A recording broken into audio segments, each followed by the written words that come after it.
Welcome to episode 8 of Wednesday Night Live. Tonight's guest is Yosh. Hello, Yosh. How you doing, buddy? Hey, guys. We're glad to have him here with us tonight. He is the owner. I wore my shirt today.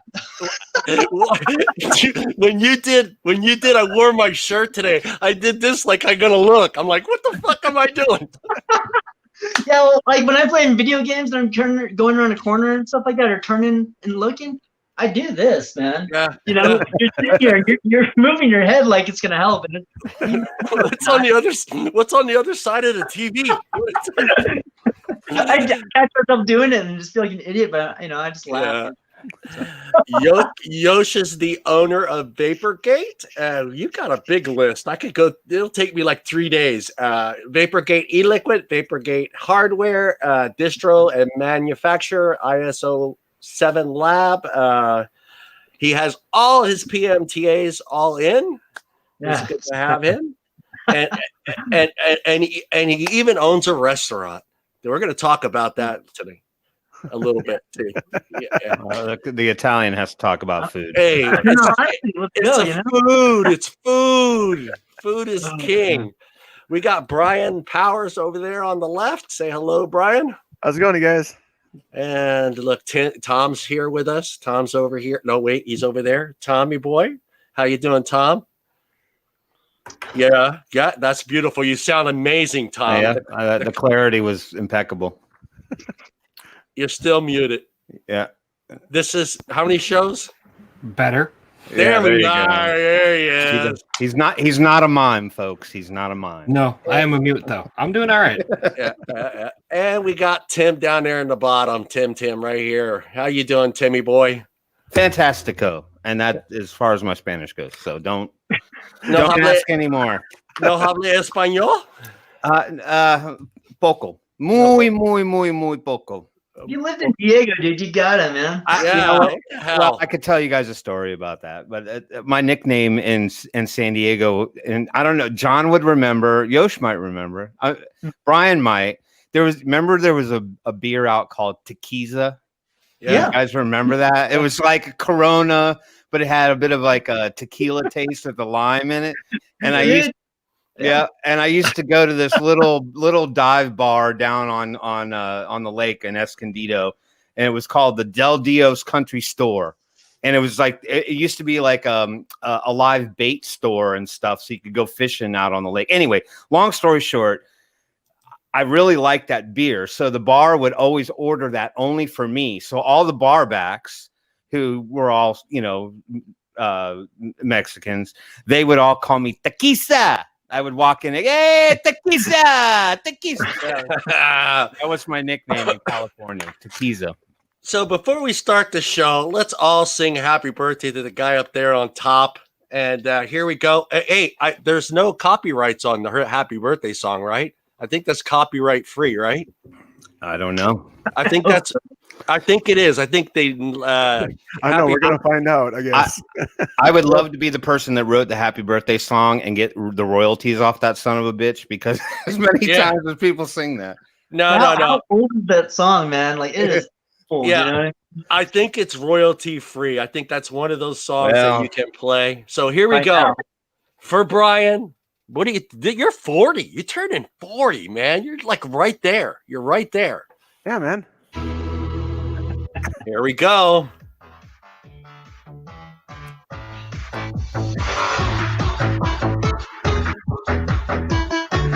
What the hell's this? I don't know. You picked it. Yeah, I don't want to interrupt this splendor. I'm not going to sing. It's an hour long, John. Look at the video length. What the hell? We can't have that. All right, hold on. Let's go this one. Find the one that's like 30 seconds long. Poor Marilyn Monroe. We could have had Yosh play it on the guitar. Happy birthday to you. My kid would enjoy the song. Happy birthday. What is this? I don't know. Our host did not come prepared. That's Let's just how. call it down that particular It's subject. you only turned 40 once. I mean, you only turned 40 once. Are This is the coolest I've ever been. Yeah, 40 was 12 years ago for me. I know it was 12 years ago for Tim. How about you, Yo? It's been a while. I'm gonna. I turned 44 this year. Wow. Oh, wow. Still a young buck. Yeah, don't Nice. hurt yet. So find out. That's why you It's like Asian though. It's gonna be one of those things where like I look like this until I'm about 65, and then I'm gonna wake up one day, be covered in like liver spots and gray hair, and chills overnight. It'll be like in the overnight, man. It's not gradual by any means. Hey, all I gotta say is, if you want to feel good about yourself, watch Steve Martin in the movie The Jerk. The Jerk. And he was like 34 when he did that movie, and then report back to me. Yeah. Yeah. Man. He looks like he's like 55. Yeah. Dude, it looks like he didn't like. Yeah, and like Parenthood and stuff. You know what I mean? Like when he's older. Yeah. It's crazy. I was like, no way. So Yosh is out in Colorado. Yes. We have a lot of Colorado family members in the ZampleBox family page. I think Mike's out there in Colorado. Tom? Fletcher is, yeah. Mike Fletcher is, yeah. And then his buddy used to run the vape shop. That's where I used to get all my Asgards from. Oh, Cloudy Peaks. But I don't know. I think they kind of went under. Yeah, it must have been a long time ago, man. It was maybe like a year. Oh, really? Yeah, it wasn't that long ago. Jobs either, so you know. Yeah, he was just self-run. Oh, yeah. Okay. Yeah, the Asgard stuff out from Colorado. Yeah, well, he had the best price on him in town. Like if you went anywhere else, like EV or someone like that, you were paying maybe 5 to 10 more for him, and he had them a lot cheaper. But Jonathan was really cool, very nice guy. Well, I wanted to start the show getting a little bit about your background, a little bit where how you got into smoking. We have like 10 questions. I think Brian sent you that list of questions. You remember it? we did a verbal confirmation. Oh, no problem. Basically, were you a smoker or chewer when you started? Yeah, I actually did both, man. I started smoking in high school. Sorry, Mom. Yeah, she knows. She doesn't know, man. She knows. And I was like a sophomore or a junior, I think it was. And we were in front of Double Rainbow, and someone had given me a Marlboro Metal light, and that first like Nick buzz, I was, whoa, you know what I mean? And it just sort of became one of those things where you go out with the kids and you're smoking and you're cool because it's like the early 90s, you guys, right? Yeah. And then I continued to smoke for about 16 years there until 2009. I remember I think it was like April 7th of 2009. I got my little 810 Cigalikes from esmokytreats.com, and with 4 bottles of really crap liquid, and it was great. I'm like, dude, this is cool. I liked it right away, which was awesome. You know what I mean? And I liked it with those terrible flavors. And I started watching like Nick Green, and I'm like, dude, I gotta get a silver bullet. That thing's cool, So I got one. It just kind of turned into like an obsession, man. Like I had every single piece of crap you get because you became the hobbyist. You became the hobbyist real quick. All of us have gone down that. We're still down. Tim's still down that road. I am too. Owning a business, it does take some of the magic out of it. I'd have to say. Yeah. But I still enjoy everything about it. I just don't like necessarily. I guess the people that don't really like it. There's people that do it, how do I say this? Well, anytime you get in a larger public view of something, you are more open to criticism and ridicule or anything like that. And that part of it just really, really sucked. You know what I mean? And it took me a minute to get over it. And now it's like, whatever, screw it. I'm a vapor. And if you don't like it, then don't breathe my air.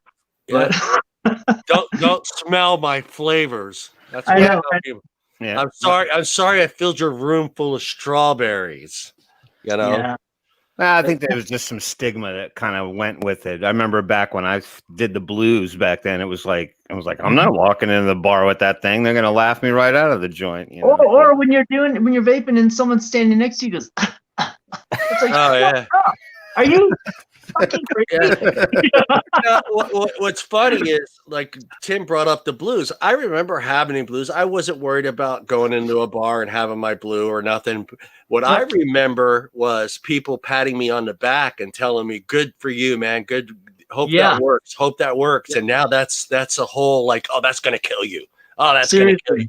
But I remember those people good. Keep it up. Keep it up. Don't go back to those cigarettes. But all in all, people were very receptive in general to early vaping before there was it was poorly publicized. You know what I mean? Right. Yeah, I mean, it wasn't speaking bad. Some people just didn't like it, but you know, I don't like artichokes, so whatever. Yeah, right. So don't eat them. Yeah, exactly. Do you remember that first juice that got you over the hump? That first line, that first juice that made you put those cigarettes down, that became your all-day vape? At the time, it's an interesting story actually. Like I said, the flavors were coming from China. Yeah, all of them. Yeah. Right? They just were really mediocre, and they gave you that vapor's tongue like on the second hit, you know, and all that crazy stuff. And so I'm like, there has to be a better way to do this. So I started ordering as much as I could from all these different companies of crap juice and mixing the flavors together, you know? And then I started looking at the ingredients and trying to figure out how they do this and how they do that. And, you know, you're hopping online looking at like, dude, ECF. You guys remember that? And all these like text-based forums and stuff where it's not like the social media or anything like that. Right. And people are exchanging these recipes and everything, and like I'm like, okay, I'm gonna start making some juice because I think I can do it. You know, I mean, it's like cooking, right?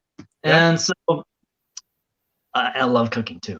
So I started making juice, and people, you know, kept asking me for it. And so I'm like, yeah, dude, it's getting expensive, man. I'll sell it to you a bottle for like $5, you know? Yeah. And mind you, they were like 5 ml bottles, right? Yeah, the little 5 ml bottles, yeah. And it got to the point where it was just going crazy, and people were asking me for juice all the time. And I would get off work and come home, and I would have squatters in front of my house, like 3 to 5 people every day, sitting on my steps, waiting for me to come home, or hopping out of the car as soon as I pulled up because they want to buy juice. Yeah. And I'm just like, this is crazy. And then in like 2012, I ended up getting a DUI because I love to drink, or I don't drink anymore actually. But back then, man, I could put it down, right? So I got a DUI, and I was a broke dick, and I'm like, how am I going to pay for this? You know? So I'm like, well, I guess I can start flipping some of this junk and selling this liquid, you know? And one thing turned into another, and then in 13, I actually did all the legal paperwork and everything for the company. And then in 14, I opened up my first like store and production area. So it snowballed from me just wanting to party. So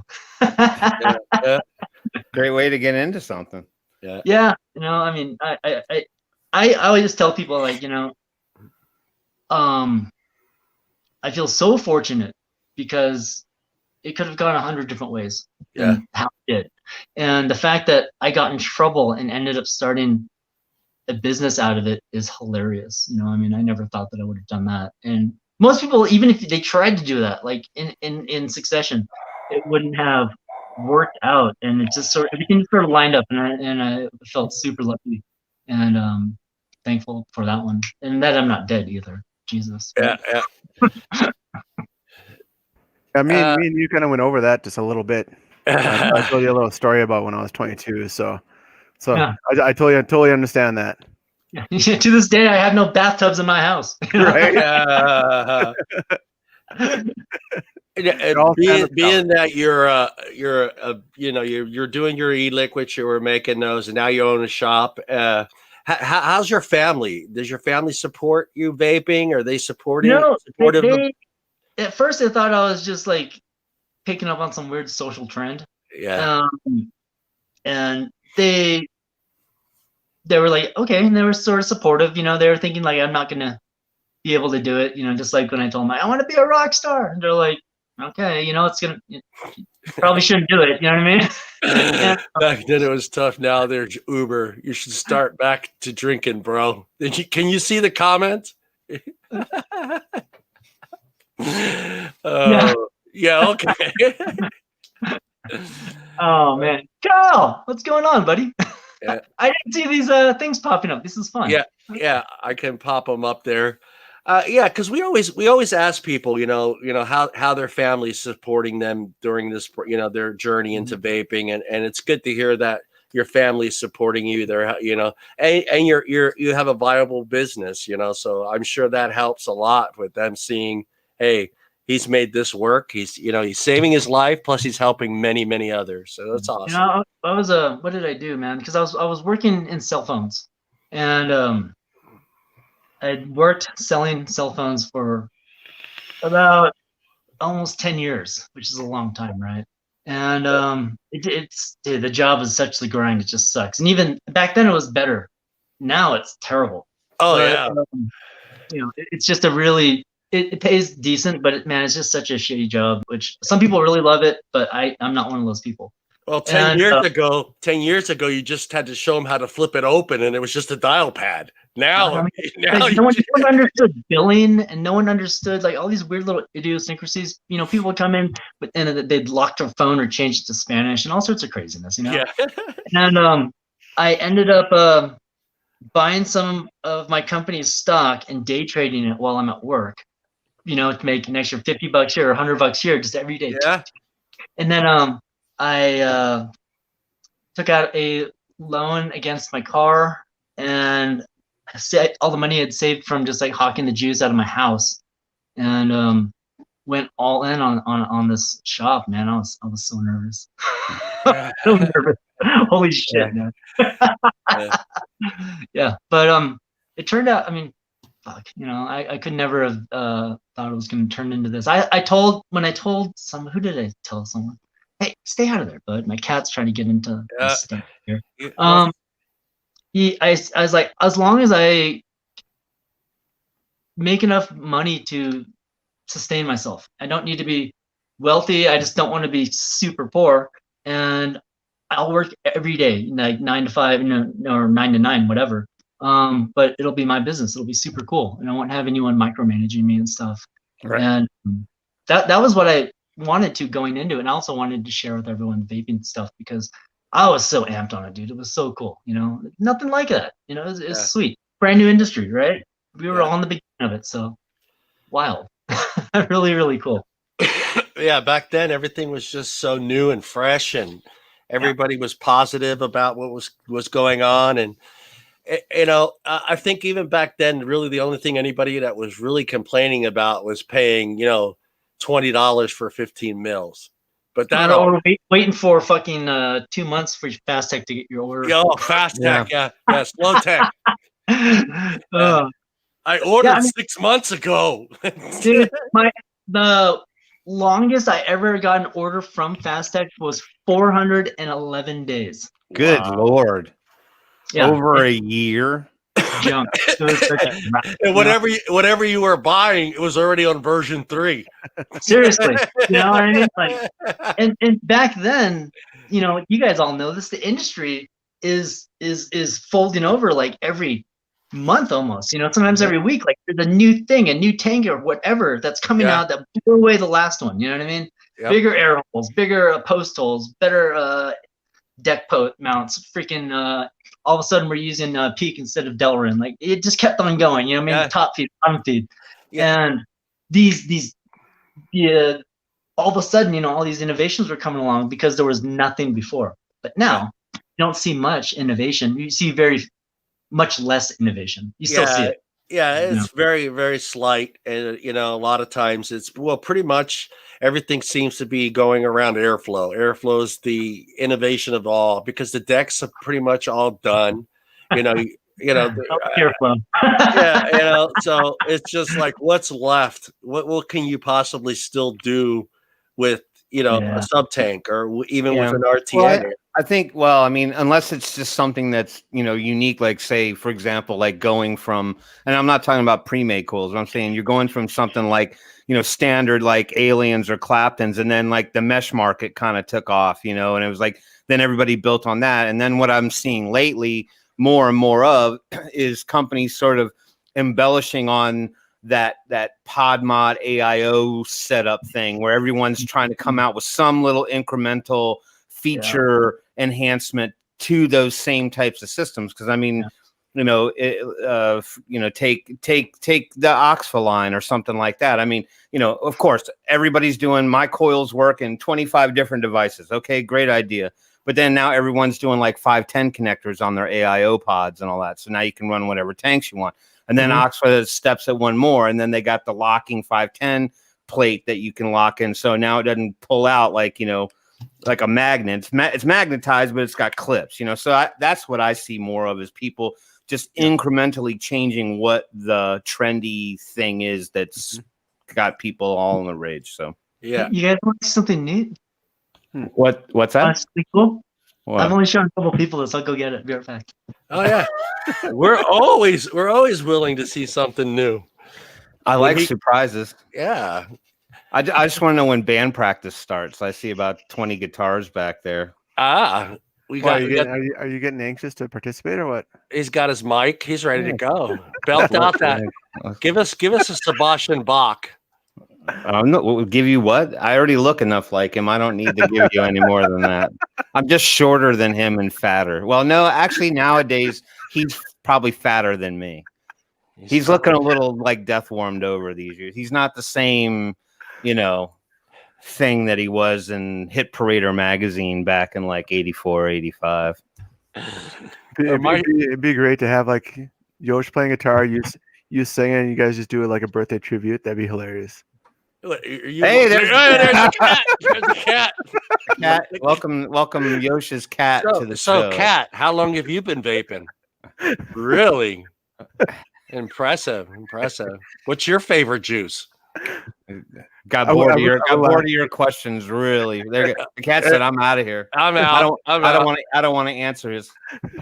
Yeah, no, you're right, Bill. That's exactly my point. That's what I was trying to say. Okay, this is gonna not be as cool as I want it to because I had to tear my room apart just to find these things because we haven't made it yet. But and then the working models themselves are not here in the house. But what I have here, shit, are these the ones that fit? Your cat made an appearance on the show. Did he? Yeah. That's rad. I asked him a couple questions, then he left. You're funny, man. Okay, I think these are the ones that fit. I asked your cat what was his favorite juice, and then he ran away. Okay, the reason why this sucks right now, guys, is because I've made so many different versions of this trying to prototype it that I haven't labeled them all, right? So, first gen, second gen, third gen, like there's parts of it that don't match up. But essentially, it's a mod, and this battery section pulls out. Okay. Okay. And you can get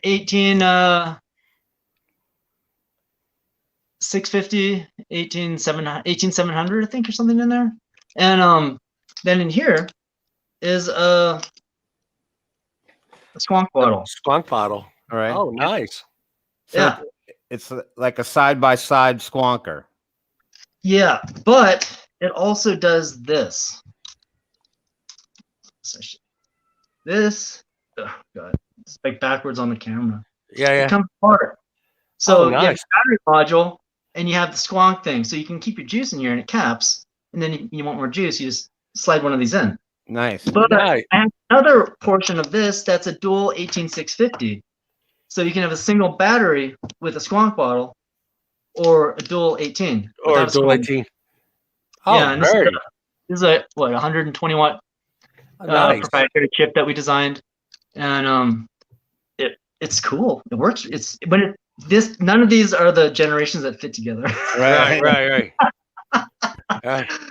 But are you gonna have that marketed by Lego? Is that? the problem here is when it locks all together to make it feel like it's not going to come apart, right? Mm-hmm. So you have all these crazy little slides and grooves and stuff that thing slides in and out of, and then these friction release hoops and all this sort of stuff. And then I did one where it screws into the bottom, and one where it actually just pops open. Right. I mean, dude, I literally have like none of these match. This is kind of I like the idea of the modular setup, though. I mean, and I think that for portability reasons or at home reasons or whatever the scenario calls for, like, hey, I'm going to be gone the majority of the day. I'm rolling with a dual.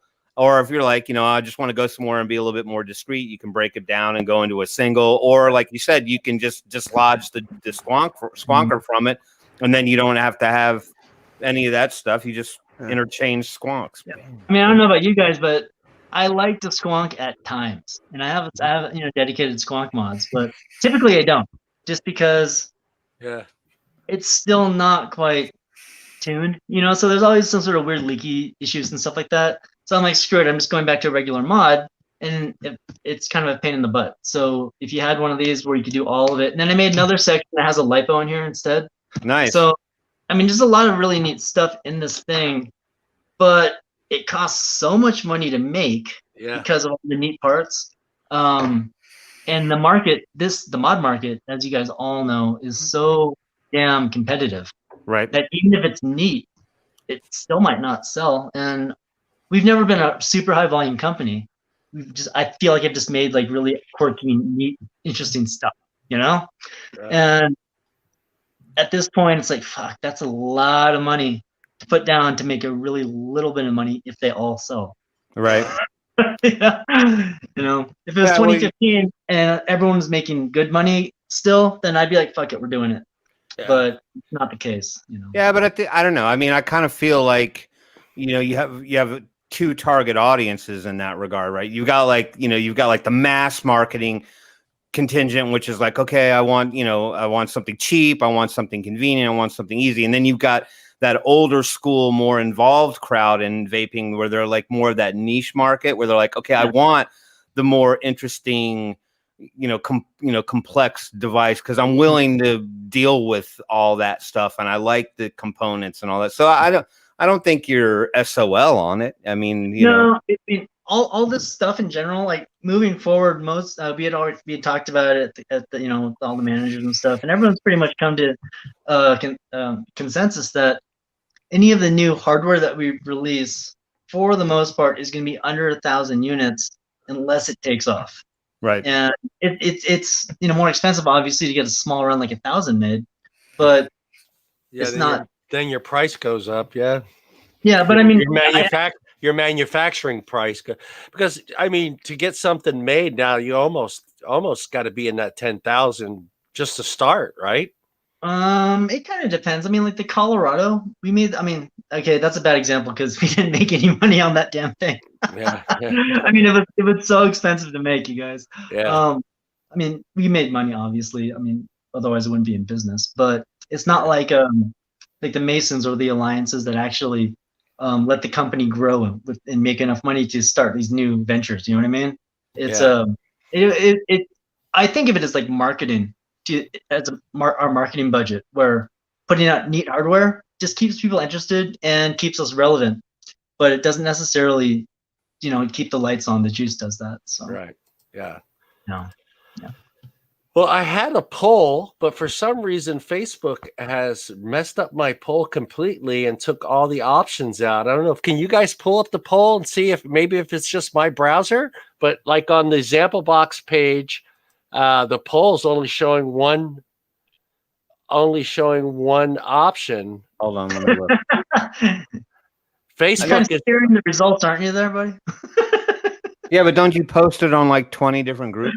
I posted in 4 groups, and all 4 groups are only showing the one option. The poll question for tonight was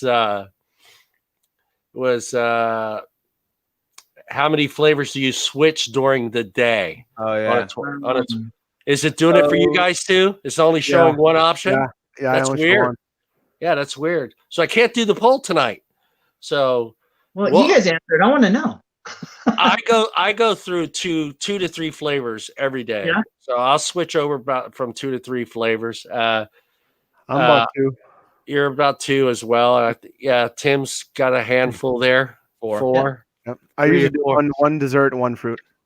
That's pretty much where I'm at too. You know what I mean? Like I have like typically my fruit is my all day banger, and then in the evenings and through the end of the night, like I like to have like something like a custard or a caramel or something like that. You know, just because I'm a fat kid. I like candy. So.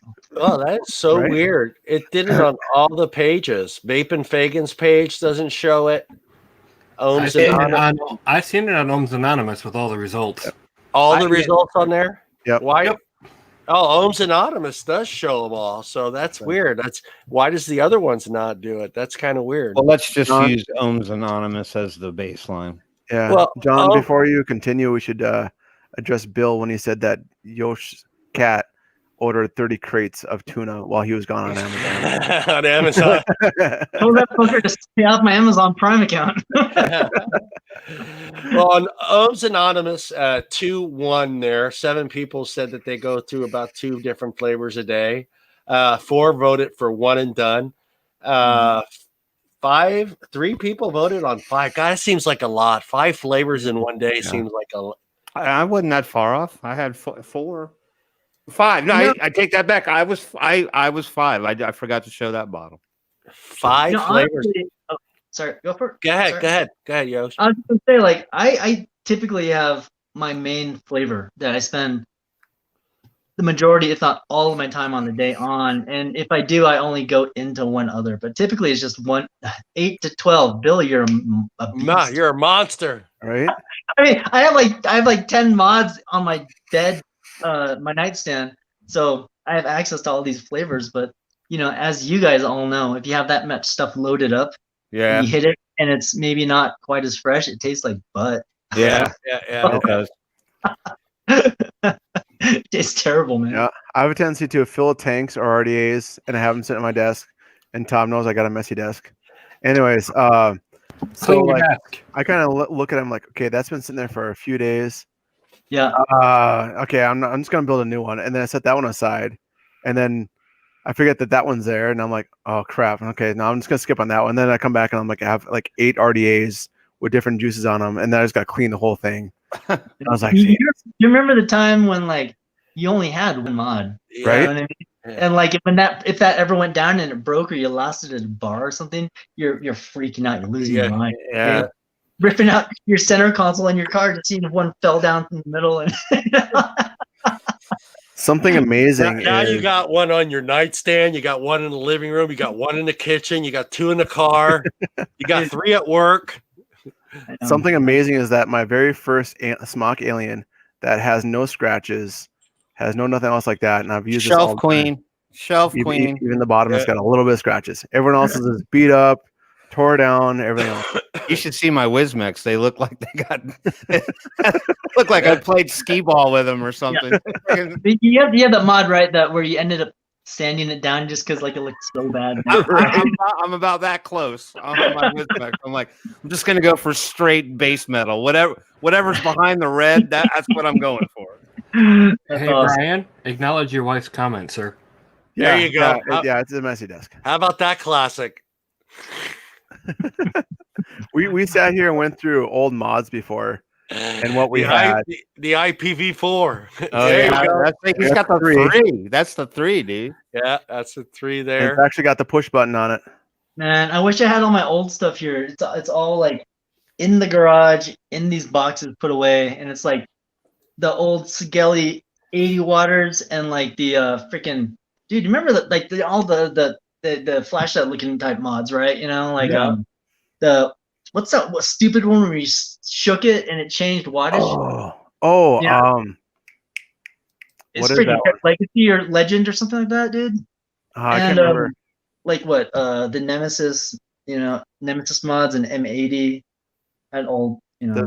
The old Uh, Ferraris. Dude, I have up in my attic. I've got the Anakin M134 Remember that? The gun. It looked like the gun, yeah. And I have the VTR. The VT. It's still, and they came in the cool little flight cases. That's and the everything. green one, right? Like the ugly green looking thing. The VTR? No. The VTR was just a huge chunk of metal, and it was kind of like a side by side. I think it only went to like 3.7 watt. Maybe it went higher in wattage. I can't remember, but it was like it. Here, hold on. I'll pull it up. VTR, it's like that green mod, and it like you'd screw the tank into it, right? It had like a little housing around it. Got the Yes. old E-Leaf. Yeah. Oh crap! I got to do age verification just to look at a picture. Come on. Yeah. There you go. The doubles. The that, old was a, E-Leaf. that was a good little mod. That was a good little mod. All right. Here, Okay. Who can beat this? I had that old shit right here. I got one of those. John, pull my screen up real quick. I got a black one with the silver wavies.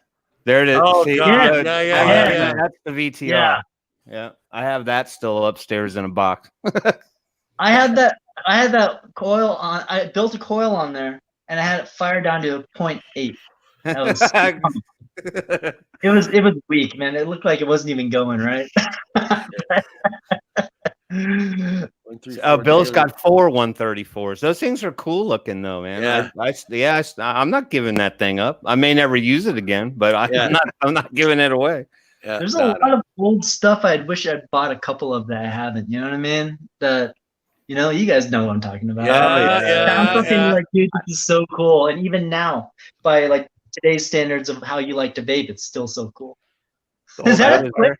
Oh, that's the Oh. old yeah. Old Aspire. I got an old That was a Smock. hot seller. That was such a hot seller though, man. Everybody had that stick. Yeah. I got an old Smock Magneto Twist mech mod still. Yeah, That was a good, cheap. Yeah. That was really, really good. Yeah, I used to use that. I used that with my Aries tank on it actually, and it worked phenomenal. But you couldn't build solo because that spring wouldn't handle low wattage. I mean, high wattage on it. You put It still fires up too. the Noah locks into the threads, Sigelli. the conductive lube, and then you the Magneto had a magnet, didn't have a spring. The Look 26. at all this old was it show magnet? and tell stuff. Yeah. Are they used to do still all in that. business? Is Volcanoes or they still in business? Volcano's actually kicking in Hawaii still. They're doing great. Just they're not like how they used to be trying to push out into the mainland. They're just sort of doing their thing, and that they have a good overseas market apparently. So Yeah. That was, that company I wanted to. What was it? I got the DNA 75 from them, which is it's the only DNA mod that I have that doesn't work anymore. Yeah. They had some issues with that chip that was in that. I have a couple that don't work. Those old Volcano DNA 200 mods. I've got like 2 of those still here with the broken batteries in them. Yeah. Do you guys remember DB Mods? Yeah, I think I recall that name. Not company. This guy Danny, I think it was in Cali or something. I don't know where it was, but he made me one, man, and I waited like 5 months for it. Dude, saw some stuff came out, and it was great as a little 15-watt DNA. I paid like $200 for it, man. I thought it was the coolest thing. I'm like, this is my prized possession. It's a whole 15 watts. I was so happy when the Atlantis came out, and I'm like, something that actually makes clouds. And then it was only 30 watts, and I had one E-Leaf 30-watt mod. Take 2 drags, had to recharge it. 2 drags, recharge it. I'm like, okay, this is ridiculous. I have a video on my YouTube channel where well, you talking about the tank, the Atlantis tank, or not? Yeah, the very first one. Yeah, I did a review like when I was in Cincinnati, I was in Ohio, and I think I picked it up at like Cincy Vapes, which is it's still one of my favorite shops. And they, I tried out the sub tank, and I just started laughing because I couldn't believe that it was performing like it did. You know what I mean? It's my first sub tank. I was a sub tank version before that, and it just blew me away, dude. I was like, you gotta be fucking shitting me, Yeah. And it was only like a 0.5 ohm coil in there when I got it. And I'm like, this is ridiculous. And then I got they came out with like the 0.2 ohm, I think, after that. And I'm like, I'm gonna get this, and then my mod wouldn't fire it, and I'm like, now I need to get a new mod. Yeah. Yeah. I think that's where the Cigar 150 came in.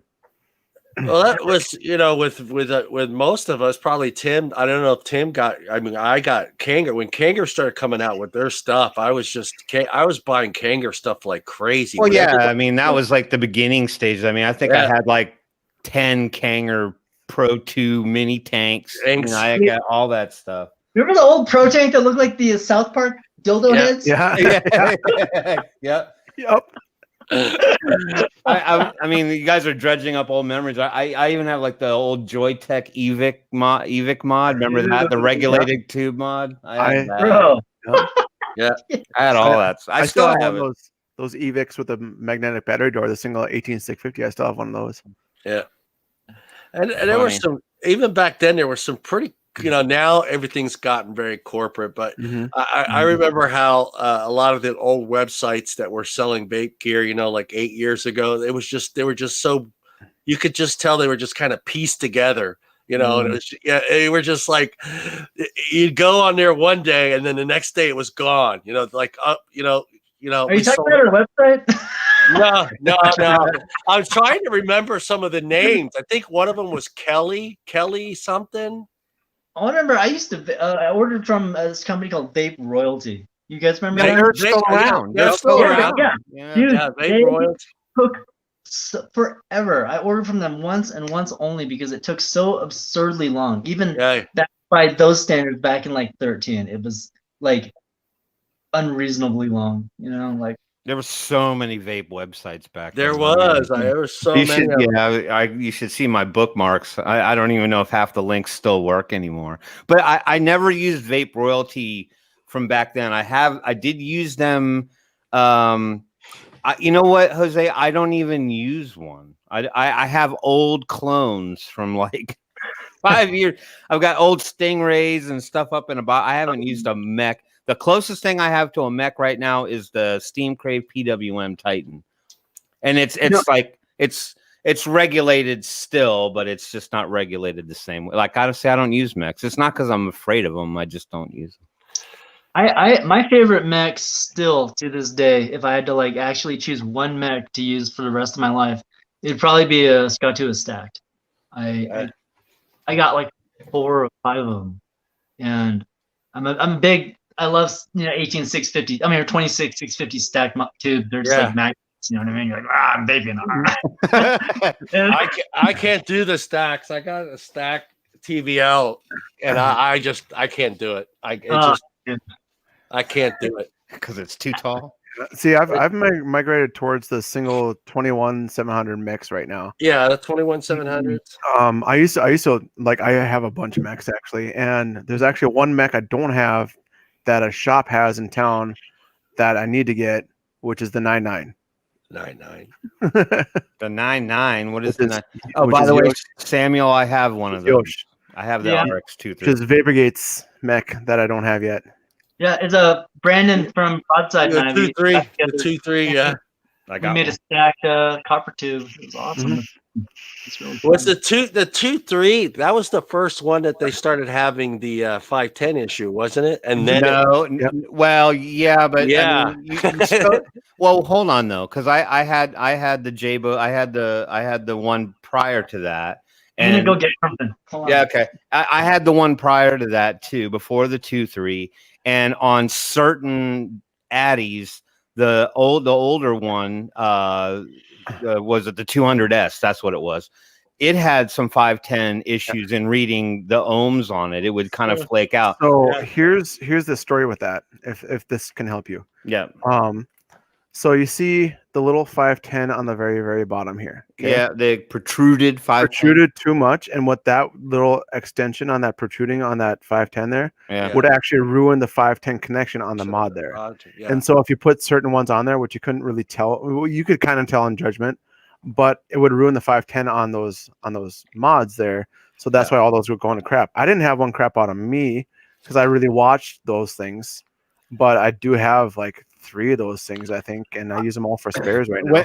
When the issue cropped up for me was because all of my Wismics still work. I still stand by them. People will read them the riot act and say they're the crappiest mod ever made. No, I completely disagree. They were always tough, and they've held up. And I mean, I've had that 200S was just a trooper. I mean, it was dropped. I mean, the whole 9. Yeah. I love that mod. And then I'll tell you when I started having the problems was when I got the Goon 25. Yeah, the Goon 25 was bad on those. Yeah, as soon as I got the Goon 25, it just became a nightmare. And then I just couldn't get away. I really like that aesthetical design of the Wismec, that diamond shape. Yeah. It's so ergonomic in the hand. And I was like, I'm just afraid to go to other shapes and stuff because I really liked it. But I finally broke out of that mold. And well, the rest. My credit card says the rest is history. Have you guys ever seen a Tree of Life mod? No. Tree of Life mod, yeah. A 32650. Yeah. I think the Colorado will fit on that. It's still too small. So comparison, this is my Zeus with an origin on it. Yeah. Wow. Oh, Look at this thing, dude. It's stupid. Jesus. What kind of battery do you put in that damn thing? 32650s. Good Lord. Yeah, do they even make chargers big enough for those? They fit in I know the Gear Falcon has like the little extenders that you can put on them, so like for the fatter batteries. I don't have any crazy it was an X-Star charger. It was a nice one. Oh, okay. So yeah, it actually fits. So it fits in that. But like, you know, it's a 6,000 mAh battery, and it goes down to about like I've built a 0.05 with it. Good gravy. Not safe. Don't do it. But I mean, like, Yeah. you know, it gets warm like a cup of coffee, but it hasn't blown up. You build a 0.05 and then the bomb instructions come out like just clip the blue wire. Just the blue wire. Yeah. Come on, you guys. You know, I come from that whole chunk of vapors where we're all lucky that we didn't do anything too stupid. Yeah. We did some pretty damn stupid stuff. You guys probably all did it too, you know? You're building like a 0.02 on a freaking, what's that? Like on like a parallel box, and you're just like jamming on, or a series box. That's even dumber, right? Yeah. we still get people in the lounge sometimes that, you know, somebody will crack their tank at work, and it's like the first comment is put some duct tape on it. Yeah, I've done it. Put duct tape on it. I'm just like, use Scotch tape or something instead. Not Scotch tape, duct tape. Just fill the hole. Fill the hole. I've done worse. So good stuff. Well, hey, let's get into some questions. I like the old school talk though. That's fun. It's fun because so many vapors these days can't relate to you, man. You know, like you have all these really neat stories, and like you have like this entire backlog of badass gear that you watched evolve and become really, really cool. And a lot of people that get into vaping now, they won't ever understand it or appreciate it. You know what I mean? Which isn't a bad, but it's unique to people that have been in the industry for a while, like us. You know. I would like to respond to that. We are not legally allowed to talk about that right now. Statute of limitations and everything. Sorry. I didn't even read it. What was it? It's the I don't know. Do you know the ZampBox? The Bop. Bot. It's the robot that they have on robot for ZampleBox. Yeah. Okay. He hasn't been around in a while. He needs to come out. Yeah. All right. Okay. Well, let me go ahead and ask you your first question as a vape shop owner, and then we'll let the guys jump in with theirs. Is how important do you feel the first device is? How important do you feel the first device is in the success rate of someone going from smoking to vaping? How important do you think? It's very important, because if it's a really shitty experience, they're not going to do it. If it's not convenient and easy and quick, you know, and like doesn't take a lot of time, not a lot of effort. That's why stuff like these, the Vinci's, like the Vupu Vinci's, man, like they're great for people wanting to quit smoking, because they're a no-brainer. You literally push a coil in, you fill it up until the liquid comes out, then you Yeah. put it on here, and it has a freaking magnet, Yeah. and you go. You know. Yeah. Well, that's the thing. A lot of people forget. Like us, we've been vaping for 9 years, and you know, we forget that, you know, back then all we needed was a lighter. You know, we didn't have this. It wasn't this whole thing we had to go into to smoke a cigarette. All we needed was a cigarette and a lighter. And also too, like they have to be reliable enough where it doesn't break when you're on the road or in your car or at work or something, and you don't have a backup. Because if it does, then you're gonna go out and you're gonna buy a pack. You know what I mean? Unless you're dedicated to it. I mean, if my mod breaks, then I just won't vape until I get another one. But back then, you know, when I was just getting on board with it, even when I loved it and I was like a half a year into it, there were times when I'm like, give me a cigarette. You know what I mean? And it's not because I wanted to smoke. It tasted terrible. It tasted like butt. Yeah. It was it was simpler. It was easier. Yeah, because even now, like the other day, I was in a vape shop and I was really happy listening to the guy behind the counter selling a product to a new vapor, and he asked all the right questions. And one of the questions that he asked, which I haven't heard a lot of vape shops ask, is, you know, do you feel you need 2 of these? And I haven't heard any shop say that before, because they never take into consideration. I think they're more trying to get that first initial sale out of the way, you know, and get that product. But a lot of times they forget, like, okay, I'm going to sell you this device, but this device is good for 3 to 4 hours. What are you going to do? Very realistic question, and it's something that it sounds, you know, some people are like, oh, it's greedy. It's like, well, you know, but it's also like, yo, dude, you have only one device. I didn't think so. Shut up.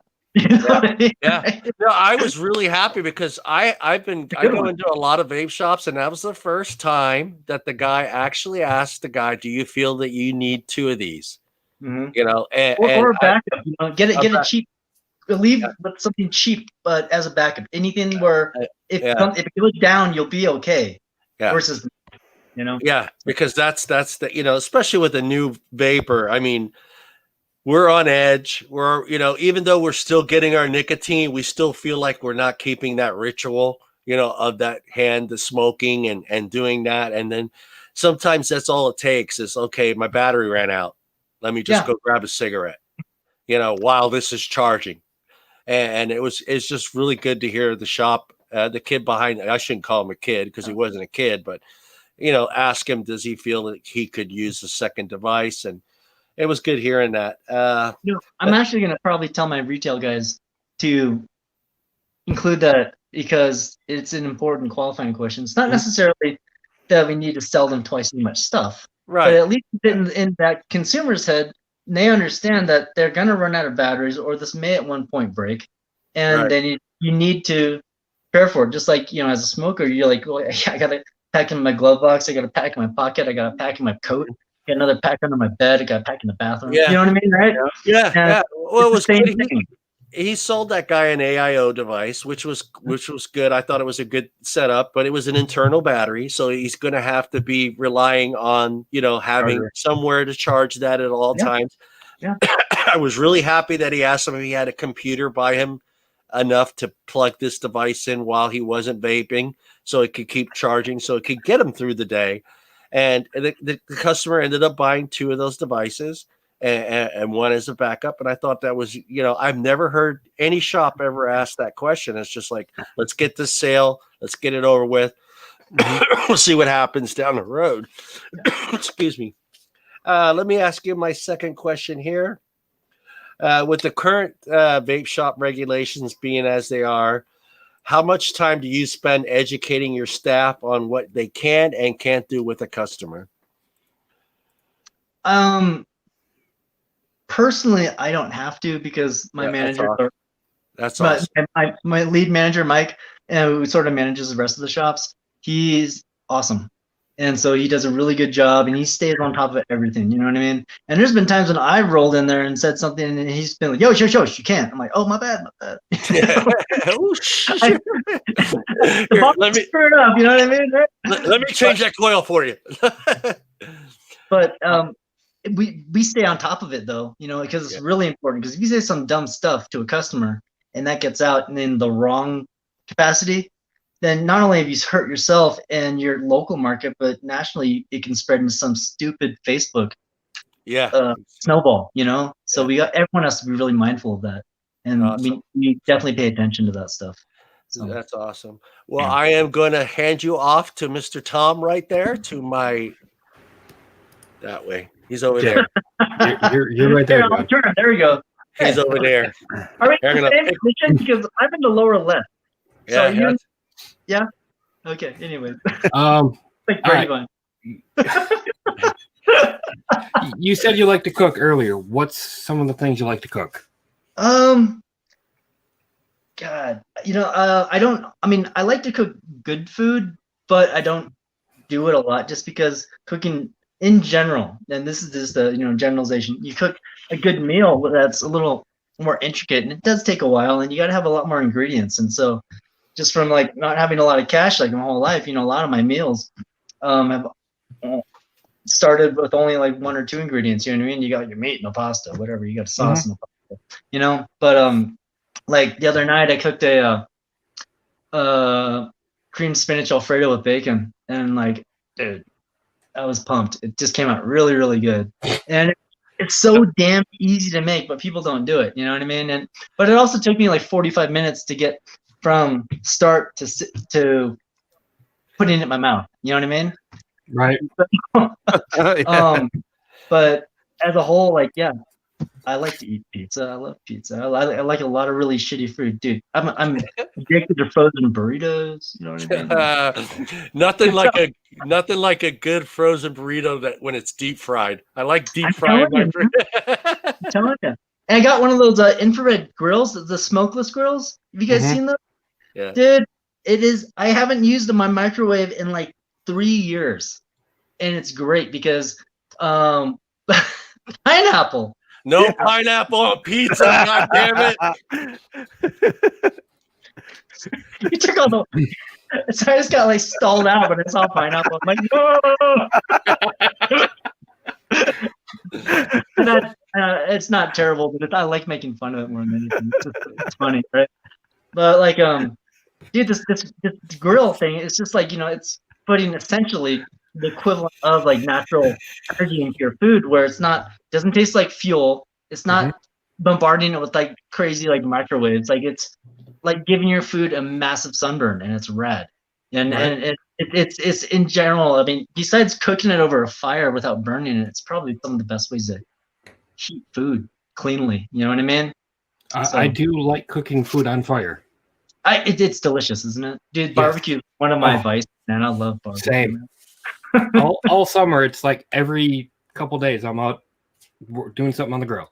Dude, fuck. You're making me want barbecue right now. I'm making myself want barbecue right now, so don't feel bad. Beef ribs, that's my favorite barbecues. Beef ribs. I haven't done that one yet. I do pork ribs often. What's harder to run? You got to do them right? But like this place, Brothers Barbecue in Colorado, and we travel. When we were able to travel a lot, and conventions were all over the place.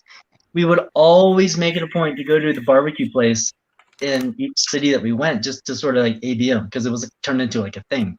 And I'm still like hooked on Brothers in Colorado, because the reason called Brothers is you have like the meat school of like the good meat, and then you have like the sauce school of the good sauce.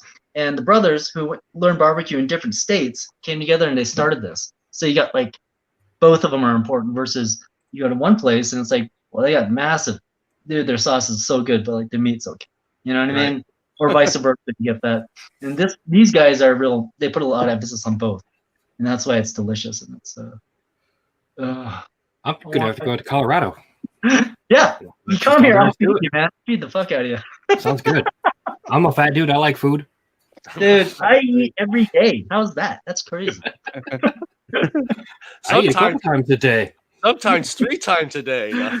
I did three if I'm being lucky, dude. I'll eat all day long if I'm not careful. You know what I mean? Like constantly have a stream of something like chips or just like I don't know, whatever, dude. I like to. Well, Yosh, one thing I found out when I took my last trip to DC is there's a place in Iowa that actually has barbecue sauce by the udders. You squeeze them by the udders to get your barbecue sauce out of. What? Yeah. I Yeah, remember that picture. I'll show you. I'll show you. And a I picture. thought milk in a bag was weird. Hey, I'll show you a picture here. Oh God. If John It's a can put it little up. unsettling to milk my barbecue sauce. No, Yeah. Okay, I mean that's a little better. I'm thinking like you got like one of those little Chick-fil-A cows in there, and like the udders are hanging down, so you crawl underneath the cow and you start tugging on it to get your barbecue sauce out. Yeah, that's I had that picture in my head, like you sit with a tiny stool and a Yeah, pail, yeah. and your milk, your barbecue milk in the teats. Like what's Yeah. It's like, Yeah, what you are have to we squeeze them doing? into Like a you're cup. milking this cow's fucking udder for barbecue sauce, man. Yeah. This is not bubblegum shrimp. That's pretty interesting. I thought that was neat. So No, only you would think that's neat, Brian. yeah, I went back again for more. The rest thought of it was us, neat. the rest of us are. They should do like they should do the black and white spotted like udders, dude. It's really go down on that thing. Even though we know udders are more fleshy, right? Just the fact that if it was like a cow patterned freaking udder, dude, that would be awesome. Well, it was kind of funny because the first time I went up there, I tried to figure out how it worked, and I figured it out. Went back, sat down, ate a little bit, and then I ran out. So I went back up again, and when I did it again, I started saying "moo" every time, and people looked at me so wrong. I was laughing. They did it on purpose, right? Like they knew that it was like a really weird thing to milk barbecue sauce out of an udder. They didn't like think it was a great idea and then realize it's kind of fucked up. Yeah. I would hope so, man. It's like, right? Yeah. They're one. They had a really good barbecue sauce there. It was apple habanero. That sounds good. It was really good. Milked out of a teat. Yep. Okay, let's get back on topic because we're going way down a rabbit hole here, guys. What's harder to run, your vape shop or your restaurant? Dude, the restaurant by a mile. And I'll be really, really honest with everyone here and anyone who's like tuning in now or after. I don't run the restaurant. My GM does, and my partner, and he's badass. And I see how much stress he's under. And since I've been in the service industry before, but it's been for a very short-lived couple of days, and I've been fired twice. And the reason why is because I suck at it. You know what I mean? So I have all these great ideas. I designed like some of the decor and like the layout and the cosmetics and we talked about the menu and stuff. But as far as the day-to-day stuff and implementing the actual running of the place, I don't do it because I see how much work it is. Yeah. My brother's an executive chef and he works like 15-hour days, man. He's got 1 day a week off, Wednesday. I go, those dudes put in so many hours and it's like nonstop the whole time. Because if you're not cooking it, you're prepping it or you're fixing it or you're telling someone else how to do it. But it's like you are just going nonstop. Yeah, you know? nonstop. You know, it's a cool industry like that, but it's not my speed. That's not what I'm gonna do all day. It's very stressful. It's very stressful. Yeah. The VaperGate, I'm especially now. I'm so fortunate to have hired ultimately because I've gone through about 70 employees or 80 employees by now. The right people that have been here now for years that can do every job that they do better than me. That's why I don't do it. You know what I mean? Yeah. And everyone does a really good job, and they're very cool, and everyone does the right thing, and they're honest, and it's awesome. So I mean, you really can't ask for more. You know, when you have a shitty staff, dude. Yeah. But it sucks so bad. Like there's things in life that suck. Getting hit by a car sucks, and like having a bad staff sucks. Yeah. So as far as like my stress level on that sort of stuff, that's not where my stress is. It's like all on other sorts of things. But the actual day-to-day and the running of both the Brew Poodle and VaperGate are surprisingly pretty smooth. I mean, you know, everyone, more VaperGate more than the restaurant, has like miscommunications and fuck ups, and it's like, I thought we made that, I thought you packed that, I thought you shipped it, type stuff, you know? Yeah. But it's all fixable, and it's not the end of the world. You know, it's just things that happen in business. Period. Yeah. So, you know. All right, you answered all my questions, so I'm going to kick it over to the other guy in the Midwest, Brian. Ooh. Yeah, so I've seen you at a few shows. Do you have like a favorite show at all that you like to go to? Do you have like one particular, like, I'm geared for this, I love this one?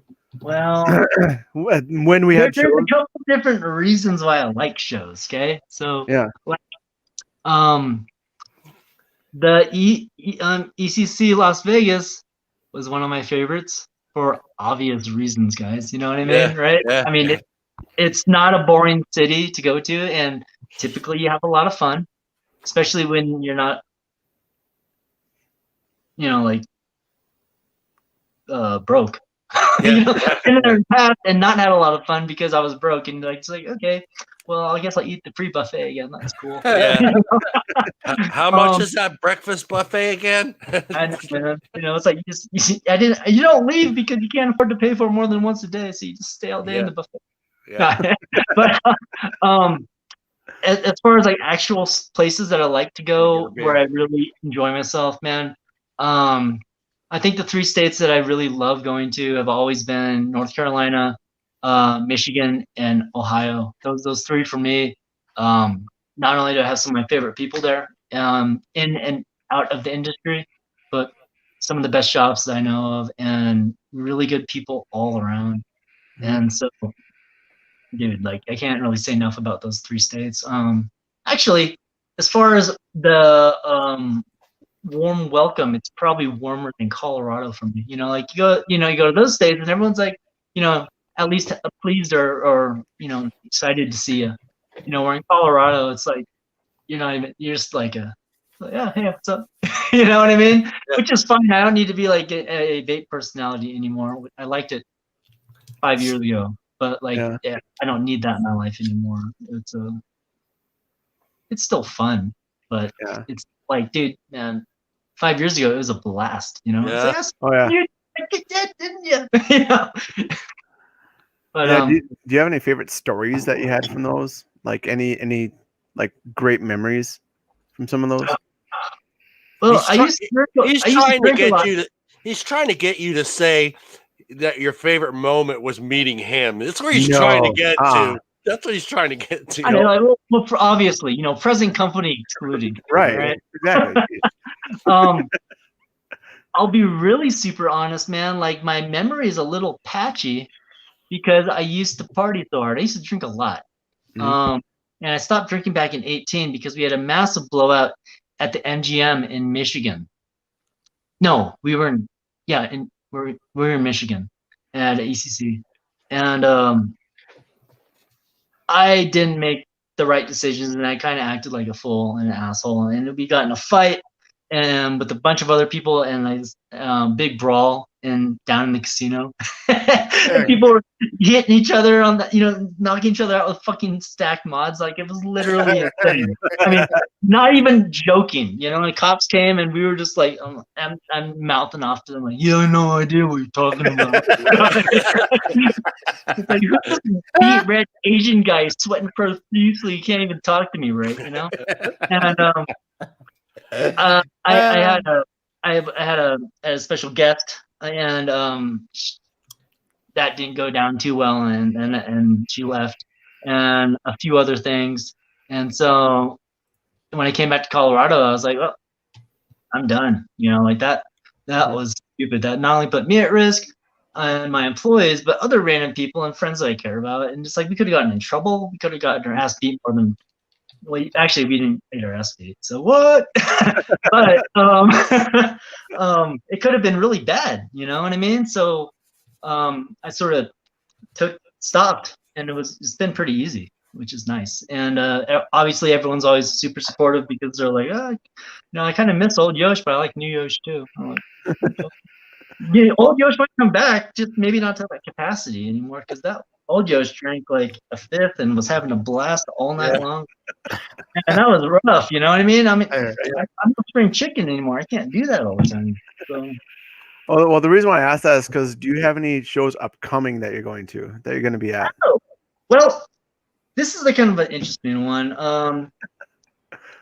Mike Wittenberg, which people may know or not know or not like. You know, Mike and I have always gotten along, and he's hosting a convention, you know, that's also mixed to CBD and hemp and all that stuff, because you got to do that to make money these days. It's kind of messed up. And that's going to be in what, April, I think? I think so. And so as of right now, we're attending that with some of our co-packers and other brand friends and stuff like that. So we're getting like a big chunk of space, and we're going to have a nice strip of stuff, and we're showing up and having new product and everything. So it's going to be great. We're all anticipating Mohegan Sun. That's what it is, right? The Mohegan Sun, yeah. Yeah, and that place is fun all on its own, in its own right. You know what I mean? And good food, like, you know, the Bobby Flay burger place they have down there, man. Like good burgers. And we're all anticipating that, and it should be a good time. And hopefully, it's also going to be effective and lucrative as a business.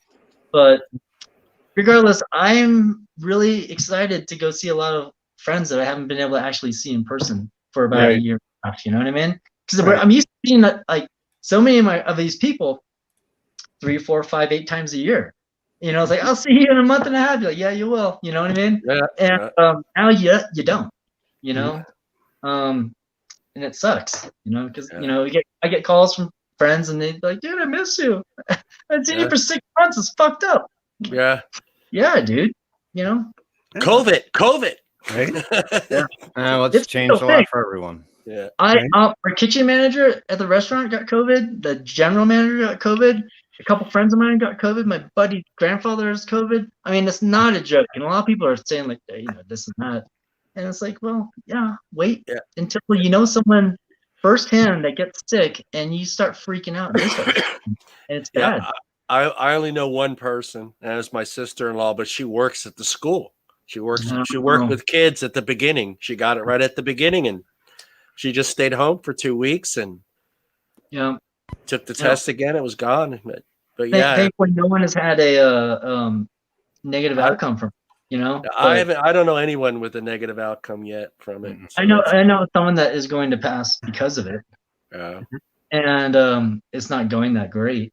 Yeah. But they're just still here right now. You know what I mean? But they're also was that older, so you know.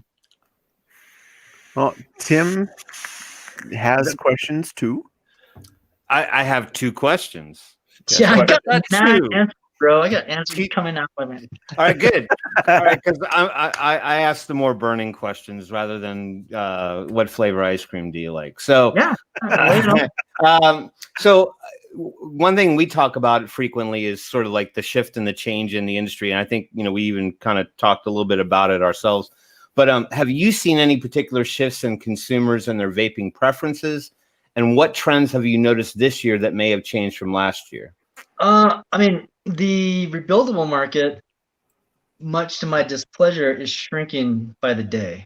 You know what I mean? And it's ultimately going to be the same sort of people that rebuild, or the same dudes that are okay with building and racing RC cars. You know what I mean? Right. And not in a bad sense, but it's a very unique person that likes that and that takes enjoyment in that. And I wish there was more, but there's not. It makes total logical sense for the entire industry to go pre-built coil, tank based, small, convenient, reliable, and long lasting. And so as they're doing that, you know, like, you know, sub tanks and all that went through the fucking roof, and then salt pod devices and everything like that. So we've seen a huge uptake in disposables and in these smaller pod tank style units that are really super convenient. And you know, I'm not too proud to say I fucking love using them. They're killer. They give you a good vape, super high quality. I haven't broken any of these, and I have like 3 of them. Right. And first one I got was in Mexico, at that Mexican convention that we went to, Mexico City. And it was like a year and a half old or something. I don't know how long old it was. Yeah, probably. And it's still kicking it, which I'm like, damn, this is killer. But you know, because I haven't left much of the house in the last 9 months. But but yeah, like everything's going disposable. It's not everything, but a large part of the market is going disposable. Before that, there was a massive shift over to salts and smaller systems because I think people liked in general smaller, lighter devices. Period. No matter if it's salt or traditional glycerin-based nicotine, e-liquid. It has to do with convenience and reliability, and those are the two big things. So that's why disposables, if people get used to using disposables, you can find a disposable fucking anywhere these days. You know what I mean? And so if that becomes your baseline for what you need as an enjoyable vape, then that lower expectation, I guess, I don't want to call it lower, but I mean, for me, that level of vaping, if that's what you're happy and content with, it's so much more easily accessible anywhere you're at. So you don't have to worry about if like I ran out of coils or if my mod dies or something like that, because you can straight up just go and buy it all the time. Right. I just don't like the fact that if I make a disposable and I sell it to a distro, I'm lucky if I'm making 50 cents a piece. Right. Yeah. You know? And then if I sell it to a store, they're hardballing me for like a $2.50, $3 a unit. And I'm like, dude, you know how much it costs to make these? And I couldn't make just 2,000, 5,000. I had to make like 25,000, 50,000. Yeah. Moderately good price, you know? And, you know, the people I know that have made disposables and they went in, you know, with like $100,000 and, you know, they made money, but dude, that's a lot of units to move. But it's still a lot of units, dude. And just coming from my point of view on where I've been in the industry, I still want to have regular juice, you know? I mean, it's a different experience altogether, filling your lungs up with like this dense, warm vapor, you know what I mean? Like a lot of people don't like it, some do, but if you do prefer that, there's nothing else that comes close to that type of experience, you know what I mean? Like, yeah, there's no sub tank that does that. No, I mean, a couple do. If you use like 3 of them. Give Smock some time. They'll come out with the TF36 and it'll have 36 coils in it. It'll be a 300 watt sub-ohm tank, and I mean, you'll have to plug your Or it's a 15-year-old with like 6 joules loaded in a styrofoam cup, and he just cuts the bottom out of it. It looks like you got the Sputnik satellite. Kids were banging on disposables until like they passed out from a Nick buzz. Whatever. Like, you're moron, bro. You're killing me, kid. Why are you doing stupid? You know the reason why I asked your insider look at the industry that way is because we talk a lot about the potential changes that could impact us, and how things like disposable coils may not necessarily be readily available all the time, and those smaller devices that are convenient that you can just pop a coil in and run with them, you know, aren't going to be, you know, at the ready all the time. Whereas the old schoolers or the people that are, you know, still go with the coil, you know, standard coils or whatever. I was wondering if you kind of still talk about, or that gets discussed in the shops with the potential customers, because I think that's something that we need to be prepared for. I mean, it's going to be harder and harder to find any sort of buildable or any sort of units where you can actually customize it by choosing your coil and your tank and your mod and stuff like that. You know, It's going to get slimmer and slimmer. It's the same mentality as if you're a car enthusiast, you like manuals. Yeah. You know, you like naturally aspirated fucking big block motherfuckers, you know? Right. Yeah. You know, it's cool to have a hybrid or a V6 twin turbo with a dual clutch and all like this great stuff. But you know, if you're a traditionalist or like much more of an old enthusiast, you want a manual, and you want it to just be a really good, strong engine. You don't want to have to jam air into it, that sort of stuff. You know what I mean? Yeah.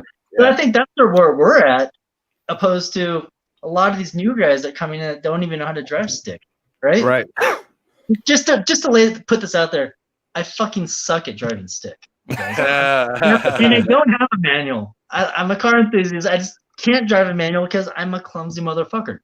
But it's the premise is still the same. You know what Well, I mean? you'll hate me. I have been driving. I've drove truck for 20 something years. Even when I get in the manual, I only use the clutch for first gear. I don't ever use the clutch again. I float the gears. Every gear I float right in. I don't have to use the clutch. But I mean, people that really It's enjoy the just experience hearing of driving, just hearing it. Yeah. People that enjoy the experience of driving like that and switching gears and stuff, there's something that kind of magical about that, with the connection with you and your car. Just like there's a super magical connection between you building your own coils and sticking it in an RDA and using a mech. Like it's awesome. Yeah. That people unfortunately are not understanding and they're moving away from, because it just takes a little more effort. You know what I mean? Yeah. I think that we just kind of, I'm diverting from my second question, but saying I think we try to talk about that element of it, because we want people, because I think the one big thing, it's not so much for lack of effort or wanting to do it. I think there's some intimidation to that side of vaping. It's like, oh my God, I don't understand. I'm just going to screw it up. I mean, I don't know how to put coils in. And then all of us are over here like Bill the computer guy, like, oh, it's so easy. You just put them in there, clip your leads. I mean, we talk about it like build your computer, float that PS5 away. Fuck yeah, it's like yeah. But I mean, I think it's just an element of vaping that we try to keep in scope with people, for the simple fact that may be where you have to turn if it comes to that point. So maybe you don't start today, but at least look into it or educate yourself on it a little bit. Because I mean, our journeys were much the same. I mean, I remember when I had my first blue and my first twist ego and my little Kanger tank, and I'm like, I flipped on some YouTube videos of some guys making their own coils and stuff, and I'm like, I'm never gonna do that. I'm not. There's no way.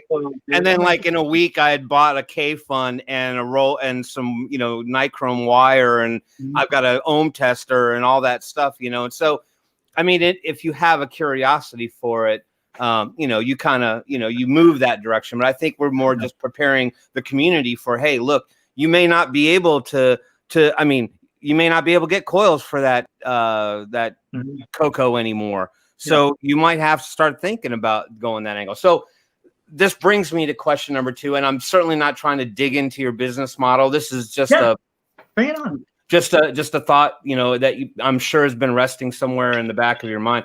But I was wondering what contingency plans you made for the business VaperGate in lieu of those potential changes and bans that might come, because there's all this uncertainty out there. I mean, like, what happens to VaperGate? Do you have, a plan like, oh, we're going to still be here, but we're just going to shift to this type of model? Or like if really it comes down to not being able to sell the products, or if like only I think the angle that I'm going for is, because we don't know what the changes are going to be. I mean, obviously PMTAs could knock out some juice lines and things like that.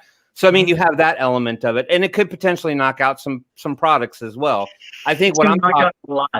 What's that? A whole bunch. It's going to knock out a whole bunch. Of course. The majority of the industry is going to be gone, and the people left standing are going to be in a better position to succeed, which is, for those people, it's very fortunate, but it's really going to suck for a lot of other people that either didn't do it properly because they might not get a second chance, right, or afford to do it because it wasn't cheap, or didn't do it correctly because they couldn't afford any legal advice that knew what they were talking about. You know what I mean?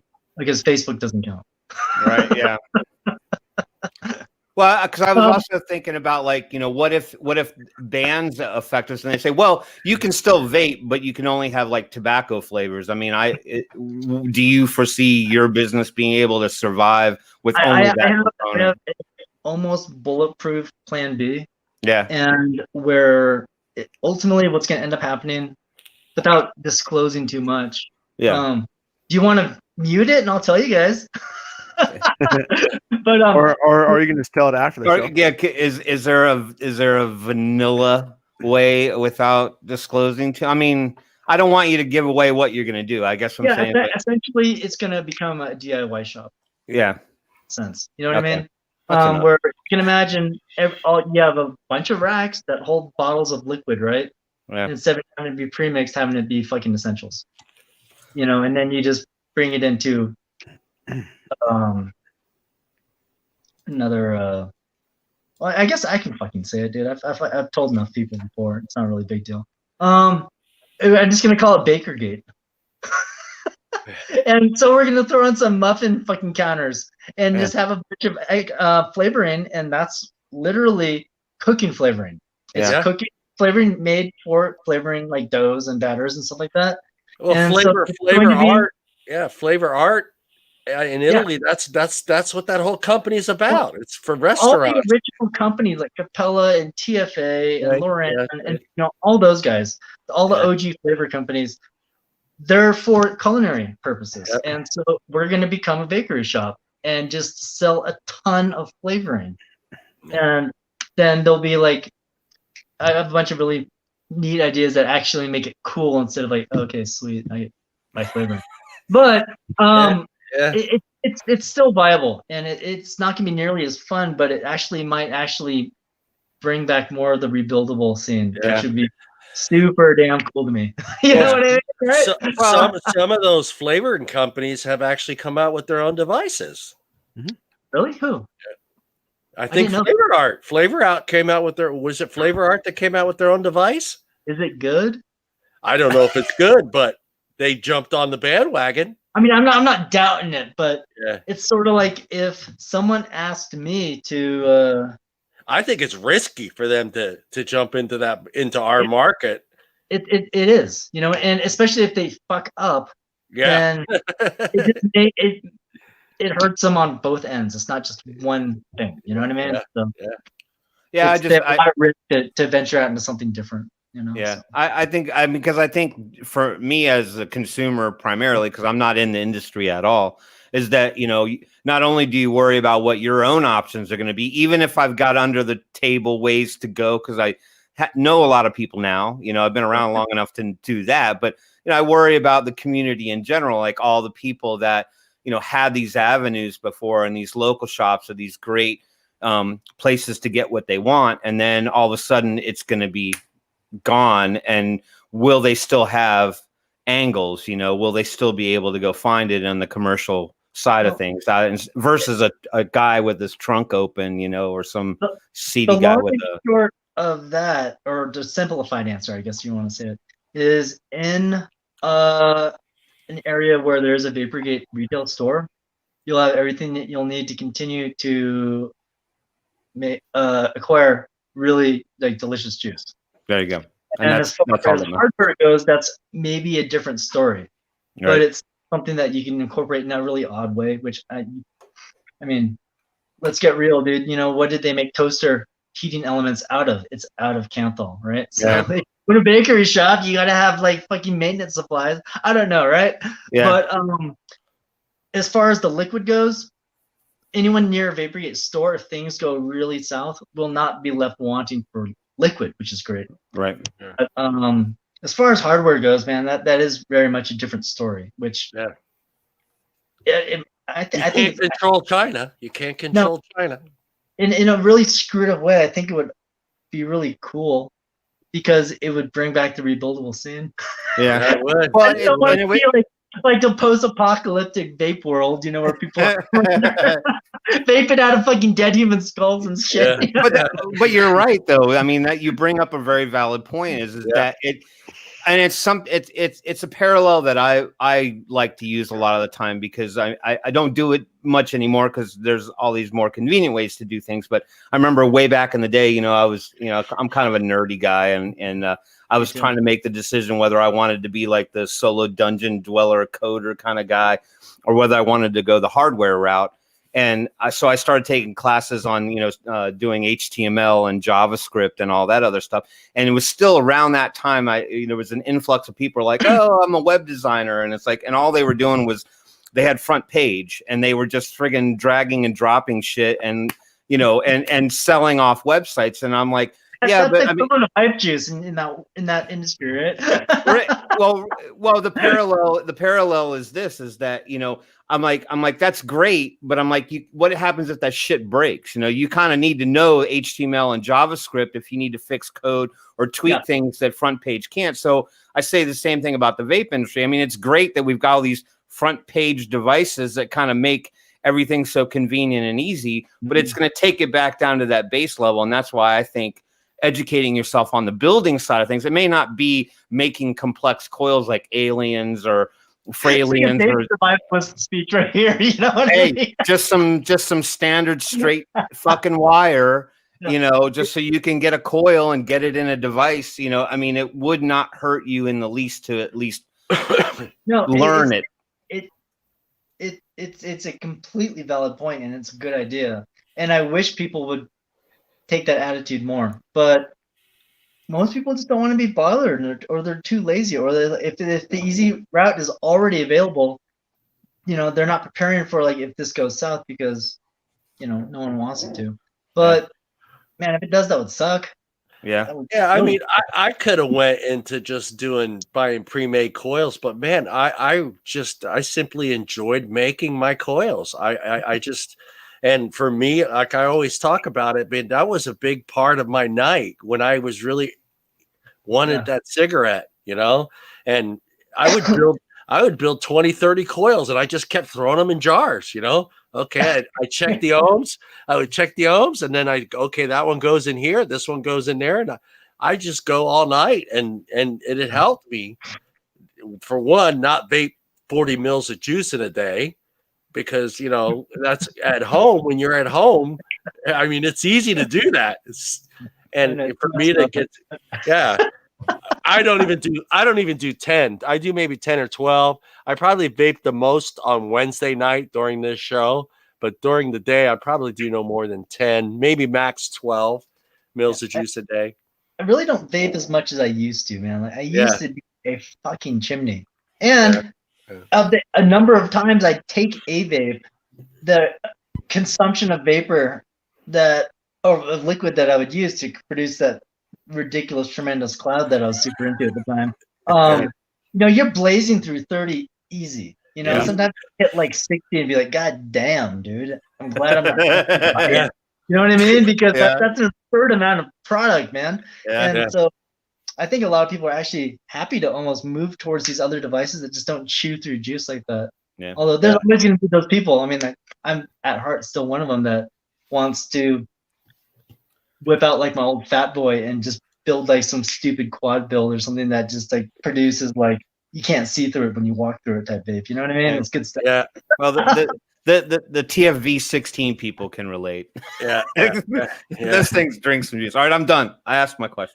All right. Hey, Yosh, we are going to jump into the news segment and advocacy. You're welcome to stay on if you want to stay on. And I'm actually, I have a few other things. No problem. No problem. We had a really good time coming on here tonight, guys. Yeah. You got anything you want to promote before you go or talk about?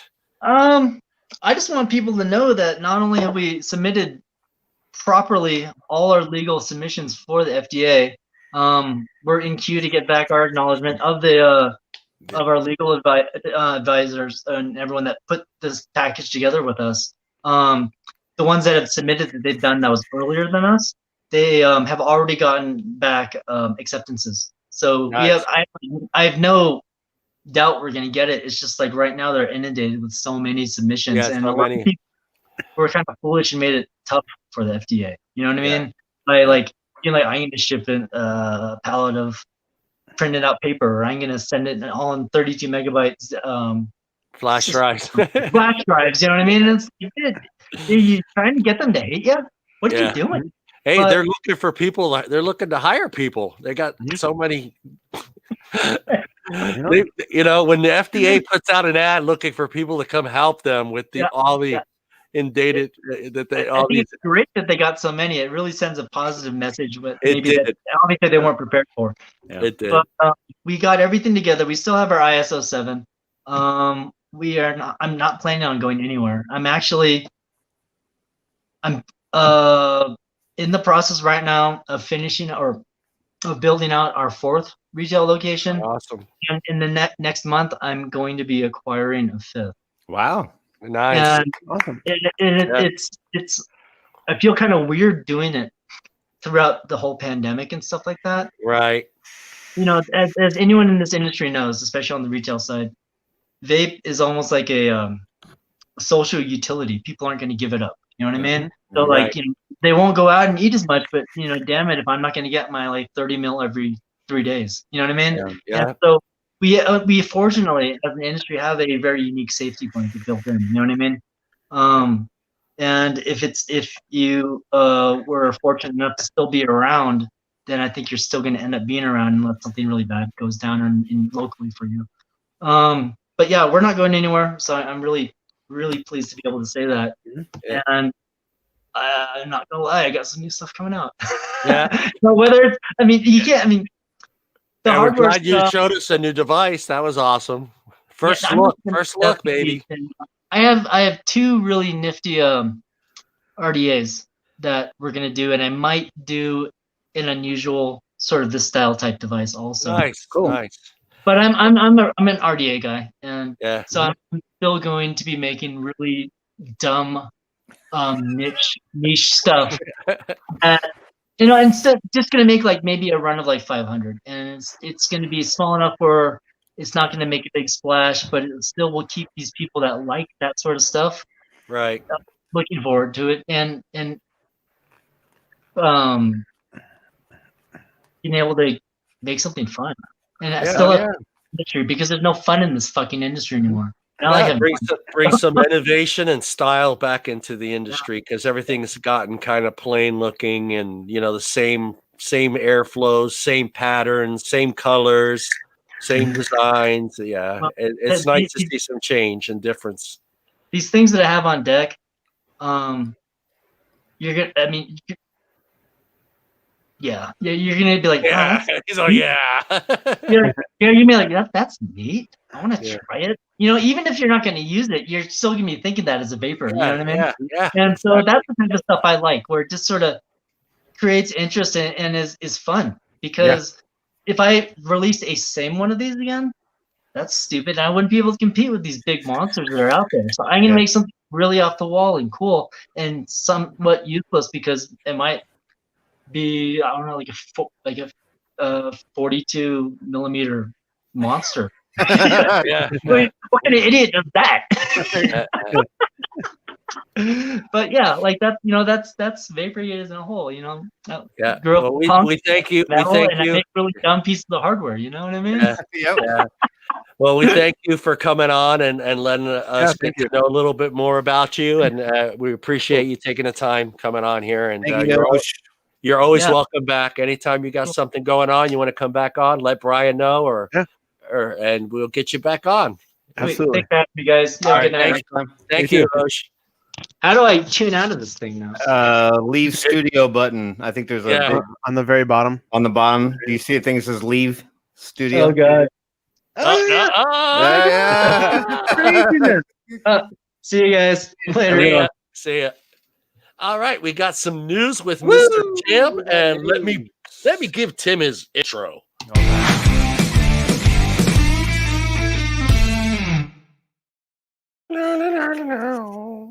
It's all yours. Here we are from Area Heater Land here in beautiful downtown Atlanta for your news section tonight.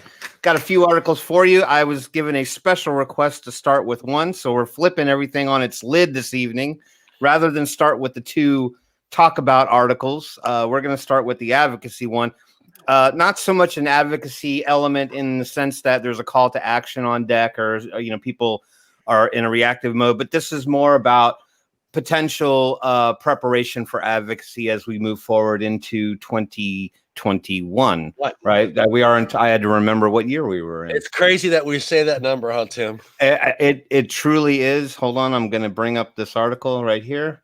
John, you can share with us. So the first thing that we're going to talk about is this change in administration that's coming about, and what we're all going to be kind of looking at here in come January. I'm not going to hit on any particular political hot button topics, but we just have to take it for what it's worth.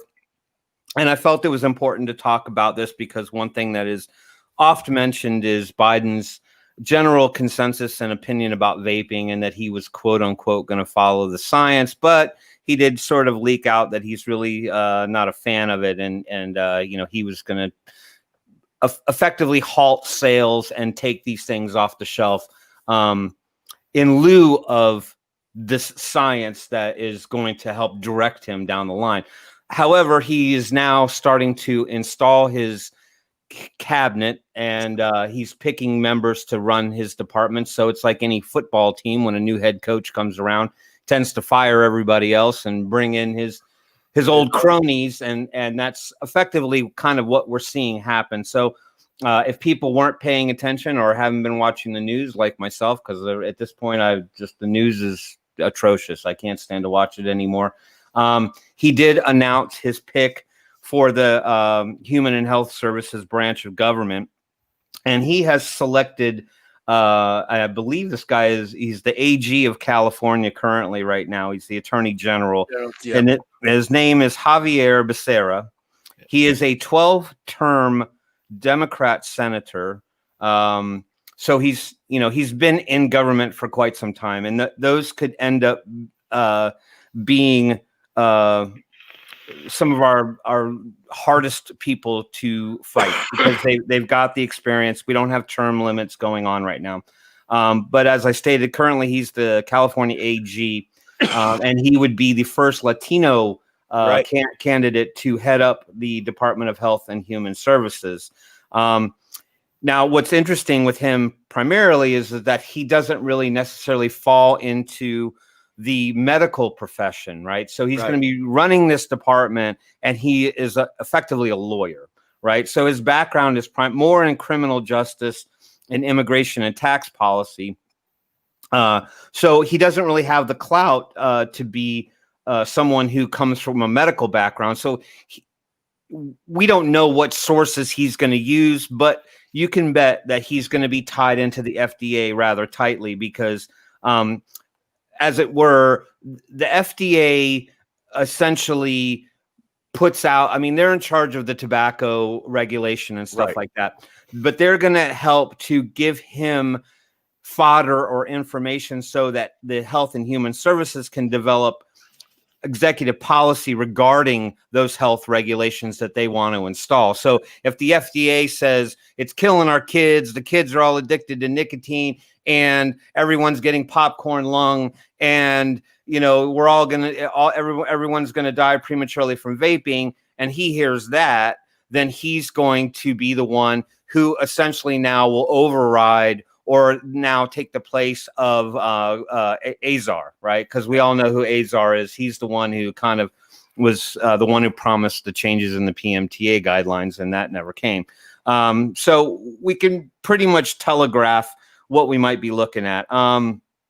It should be noted that, and I did mention this, that the FDA oversees tobacco policy, but the DHHS forms executive policy regarding those health regulations.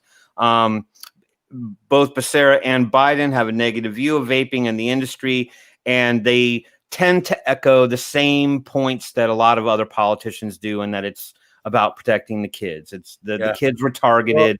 And all that other stuff. Well, he is the one that put the suit against Juul together for California as well. Correct. Yeah. And he was the one that spearheaded that. It also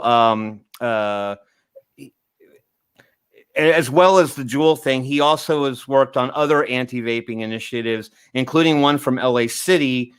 He worked with the LA City attorney during the Valley breakout. So when all that conflation was going on, he was also kind of involved in what what is effectively leading to the California ban, which is looming, and we could talk about that as a whole other subject, but we talked about that last week. So this is what he was quoted as saying at one point. So you can kind of get a frame for exactly where he's at. And he was quoted as saying, "I'm taking on opioid manufacturers and vaping companies that poison our youth and families." So he's already got a really poor view of vaping. He thinks it's just poison straight out. But glass half full, glass half empty. Time will tell, how he works with the FDA moving forward and how any federal restrictions could affect us. So those were the key points of that particular article. Just know his name, know who he is, and it's not like he's just going to pop up out of the woodwork. I mean, if you have a voice, use it now. If you're given opportunities to speak out against this or petition it, potentially maybe like California's done, and try to get it moved to a state ballot. But he's just basically another attorney that could be another dagger in our industry. And so that's why I think advocating is always an important thing to take on. And I wanted to add a caveat to that. And what isn't mentioned in this article is that Biden is also bringing back the former Surgeon General. His name is Vivek H. Murthy, and he also is pretty negative on vaping as well. So we're up against a big brick wall with this new administration. So I just want everyone to be prepared and take action where you can. So that's that one. That's our advocacy one. I don't really have a direct advocacy one, but I wanted to move on to article number 2. This one is a good one for when you want to have that, or you want to engage in that Facebook argument or that Twitter argument, especially when Parents Against Vaping likes to tweet all the time, and the Youth Tobacco Initiative loves to tweet all the time, and Stanton Glantz loves to tweet all the time, and they always put out these articles stating one thing, whereas we could bring up an article like this. Should I make that a little bit larger? Sure. All right, let's go to, is that a little bit better?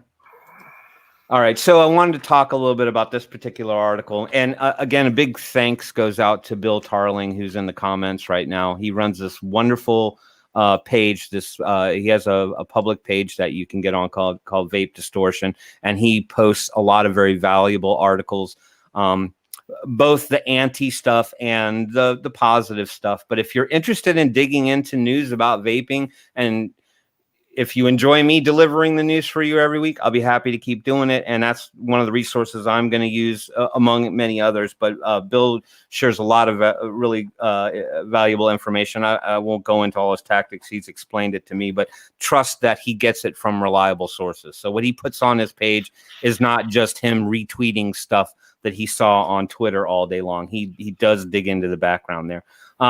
But this one was interesting because this was about Michigan State University and Georgetown University, who did a co-op study on the trends in vaping with the underage of kids. But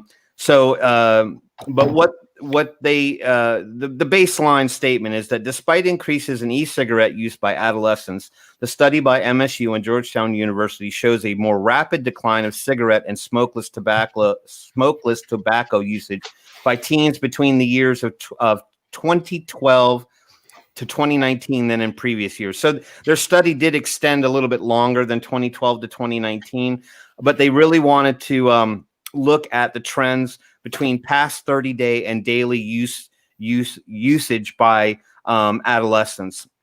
And what they were finding is that they've seen dramatic decreases in usage.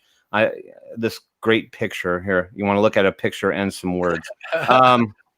I'll scroll for the benefit, even though I'm doing a lot of talking here. But these were historic lows. I mean, you're talking about a decrease in like the latter years that was dramatic. So, I mean, and I'll get to the main point that I'm trying to make at the end of all this. So the decline is, and they noticed that the decline was relative across the board for people in certain grades, certain races, and sex. So there wasn't like the boys were, the guys were, their decrease was less or more than, say, the girls, or between African Americans and Latinos, or anything like that. So basically across the board, everything was a consistent and rapid decrease in cigarette and smokeless tobacco. And that includes cigarillos and cigars. I don't even know.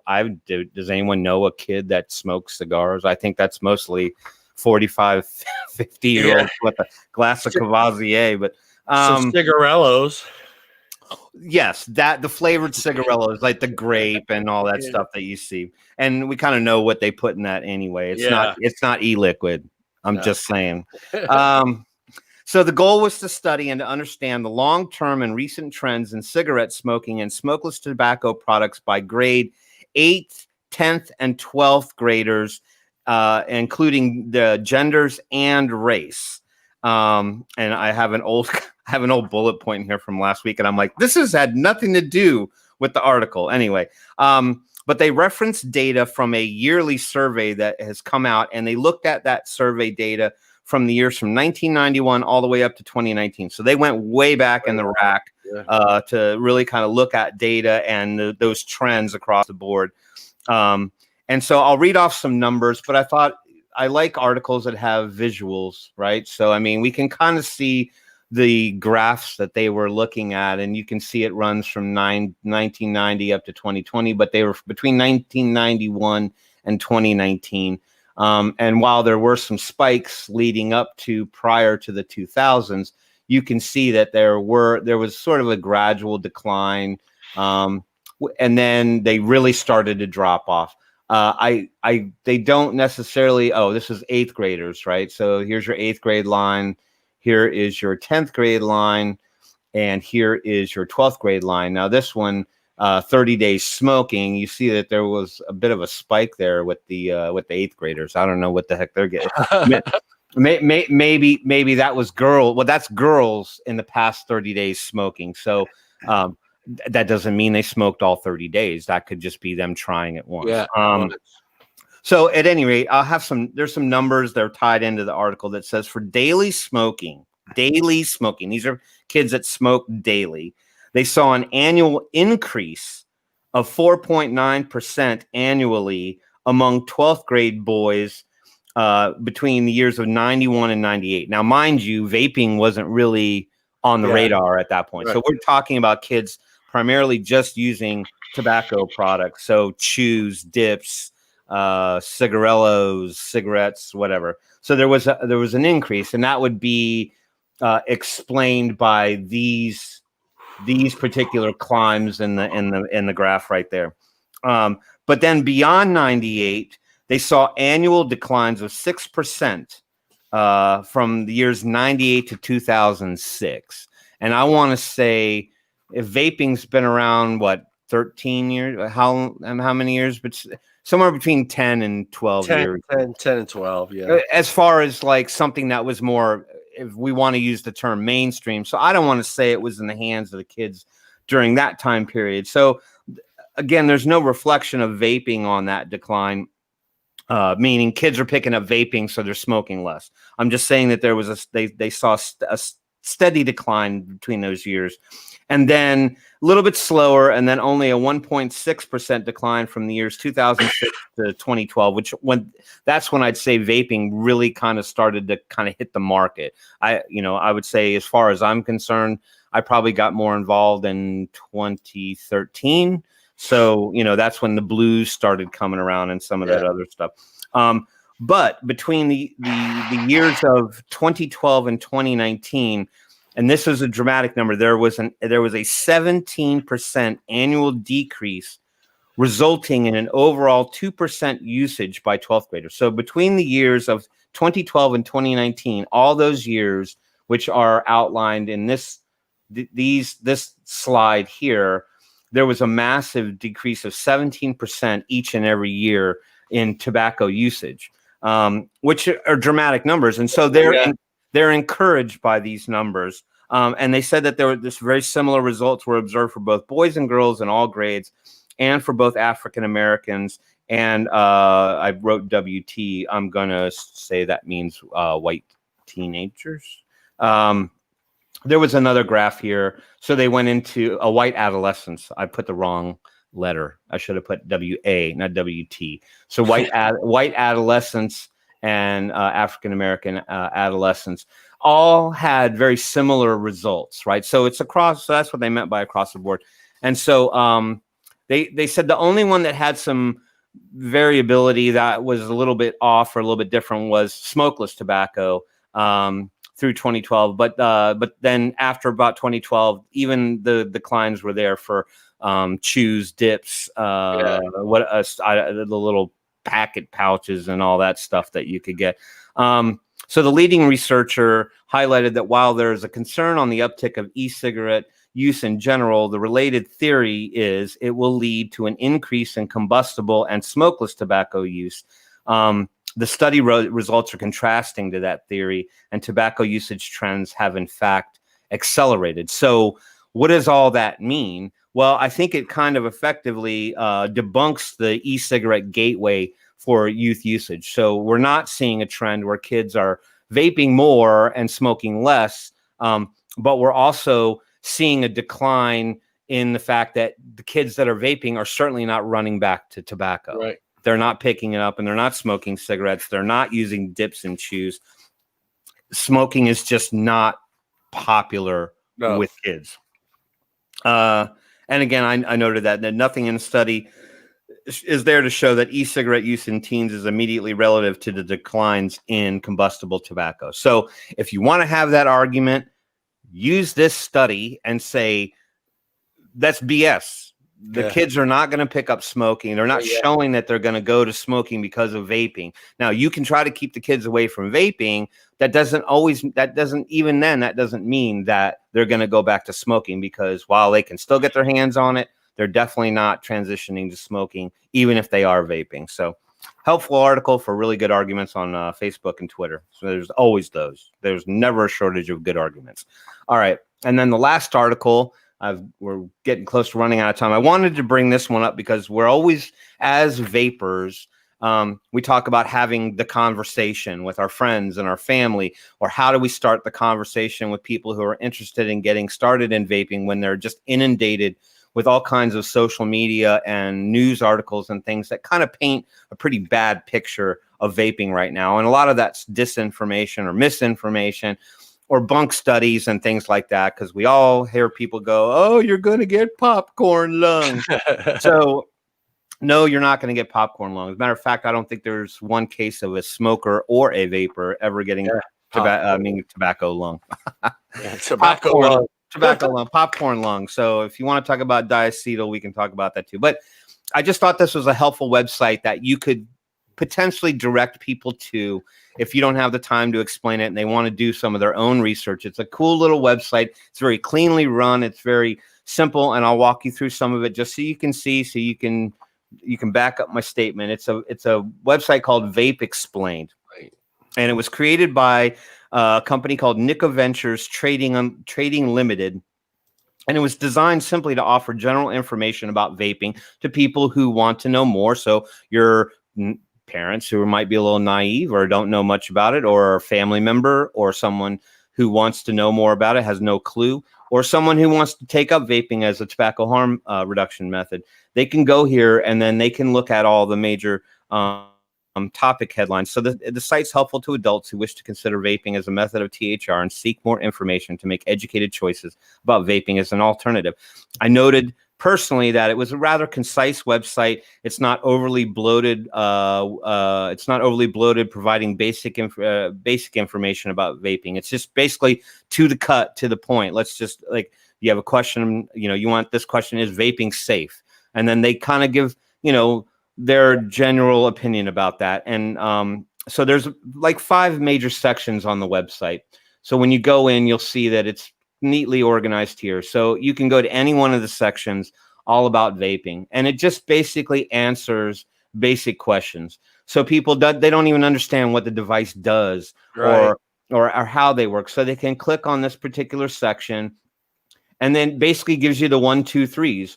So they tell you what a closed system is, what an open system is, because all this terminology floats around. And then they basically tell you how to pick the device that you might be interested in. 3, how, e-liquids in your device, So, I'm not going to go into the finer details, but it's very cleanly laid out, very simple subject matter. And people can, just get a grasp on exactly what you're doing when you're standing there making a cloud. You can find that link too on the YouTube channel. I posted it, so you can get to that page right there if you want. Right. Yeah. So then there's a section on the health. vaping is vaping risk-free. Well, we never say that. We never say that it's completely free of risk. But if you go into the study part of it, and they don't load it down with a bunch of studies like, you know, the Royal College of Physicians or anything like that. They basically are coming from a position of health betterment to explain to you why vaping could be a potentially good option. You got to be 21 to be on this website, which I know everybody just clicks the button that says I'm 21. Yeah. Vaping in You talks about how you could potentially dispose of it. Can you recycle your vapes? Where is it legal? So if you're traveling, things like that. Then they have a glossary and FAQs. I thought these are kind of handy. You can go into the glossary. It talks about aerosols, atomizers, e-liquid flavors, what's milligrams, what's nicotine, ohms, and it explains all this. Yeah, nice. Yeah. Nice. So it's a nice, clean little website. You can send your friends, your potential vapors, save a life. Tell your parents, go read all about it. Tell your parents. Tell your parents, say, Mom, I don't have time for this crap. Just go to this link. Go to Vaping Explained, and you can read about it for yourself. I got to go outside and blow a cloud.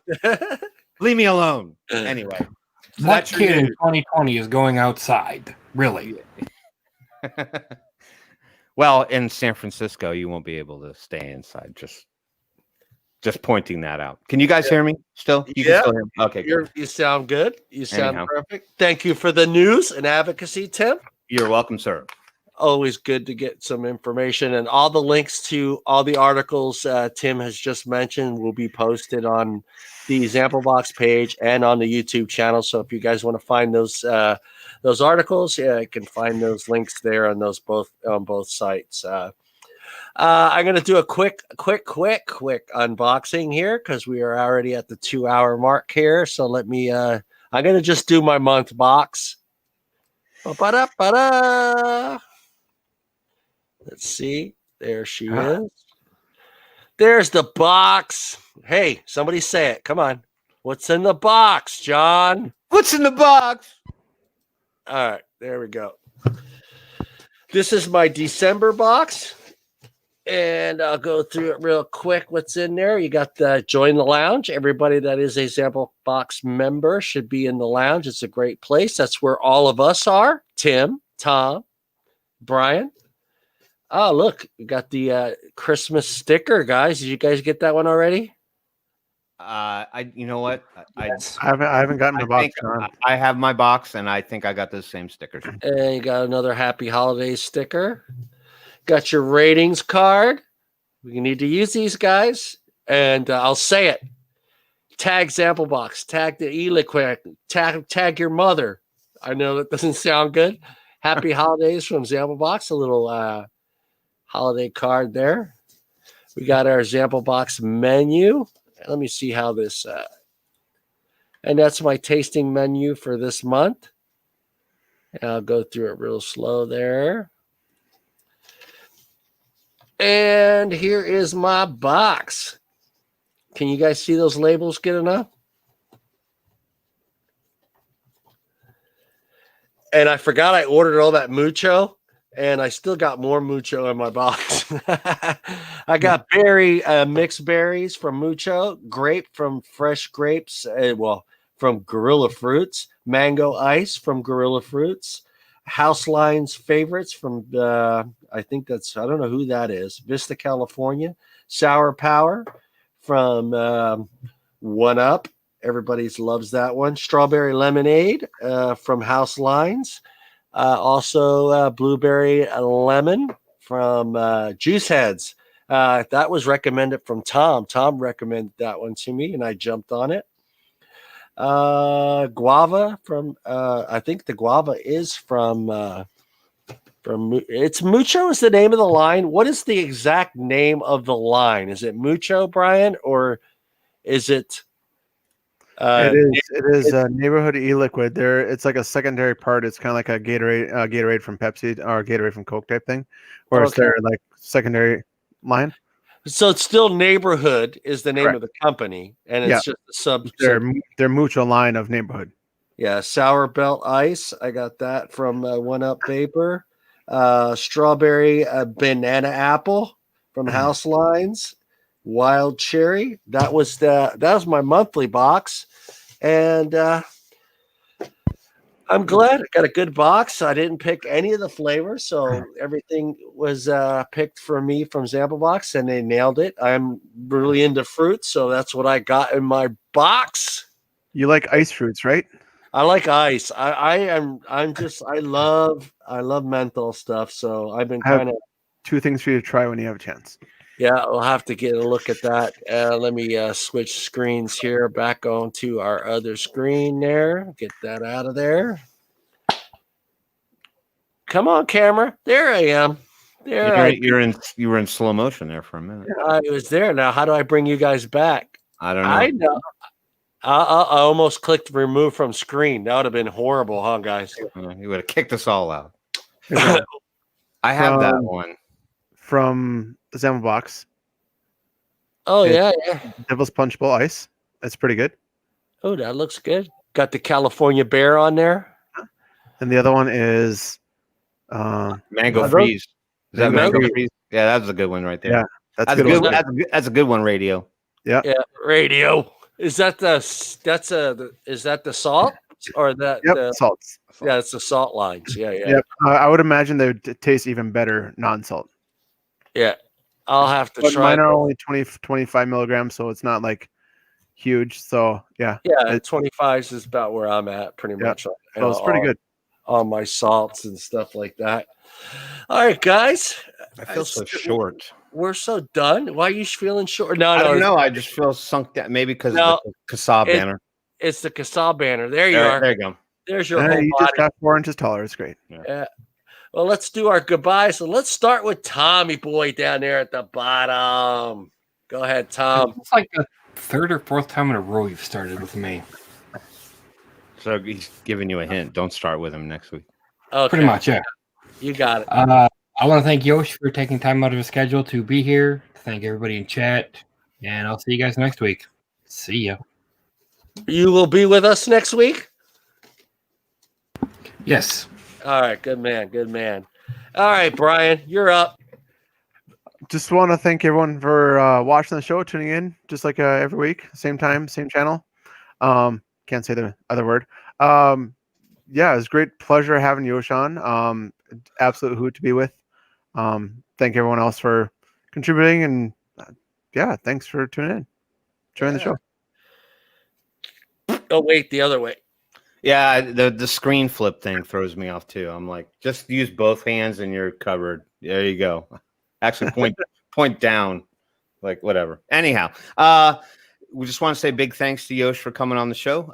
Really interesting guest.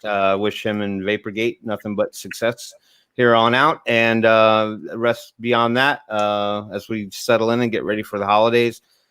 Just keep your eyes and ears open. Keep the questions coming. Don't be afraid to email us and ask us any questions you have. We'll be happy to answer them. It's all about community here, so we're one big happy family. So beyond that, we'll see you next week.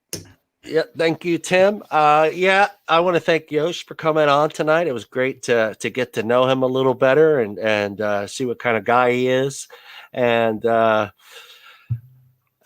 want to talk about like what Tim was talking about with Biden. There's going to be a lot of changes and positions and offices, guys, and there's a lot of changes that were from elections from this previous elections in our own states, as far as changes that are going to be made by Democrats, Republicans. It doesn't really matter anymore, but stay on top of it. This is a good time for you to join CASA and pay attention to calls to action. Pay attention to what's going on. I mean, some of our city officials have changed, mayors or city councilmen or anything that has to do with your city. Pay attention to it, and a great way to do that is to join CASA. And also, again, we always talk about CASA is us, guys. So if you see something that's going on in your state or your city and you don't see it on the call to action on CASA, email those guys, let them know what's going on. They can help you get set up and get organized and maybe help stop a flavor ban or whatever they're planning on doing in your city. I want to thank these guys right here. And I also want to wish Brian a happy birthday again. Let's give him one more birthday. Hey, 40, dude. Thanks, everyone. Appreciate it. Yeah, you got to start taking one a day at vitamin now, right? Yeah. Right. I think so. Right, Tim? Is it time for his one And, a day? and enjoy the next decade, because as soon as you hit 50, the AARP mail starts showing up. Just preparing you for that. You get your AARP card. Yeah, so you got 10 more before you get one of them suckers. But that's right. Thanks, Mutt. Thanks, Samuel, for tuning in, guys. Thanks, Phil. Phil, everybody. Again, if you're new to the ZampleBox channel, please hit the subscribe button. Hit that little bell down on the right-hand side for let you know when you get new content is uploaded on the channel. We'll be back next Wednesday at 6 p.m. Pacific Standard Time. And I'm going to fucking throw it to Tom. Tom's always laughing at everybody. Go, Tom. What other times does this show start? Would you like me to start from the East Coast to the West Coast? Sure. Okay. East Coast, it's on at 9 p.m. Central, it is 8 p.m. Mountain Time, it is 7 p.m. And that other one at 6. You don't want to say it. All right, guys. Thanks again. We'll see you guys next Wednesday. Peace out. Later.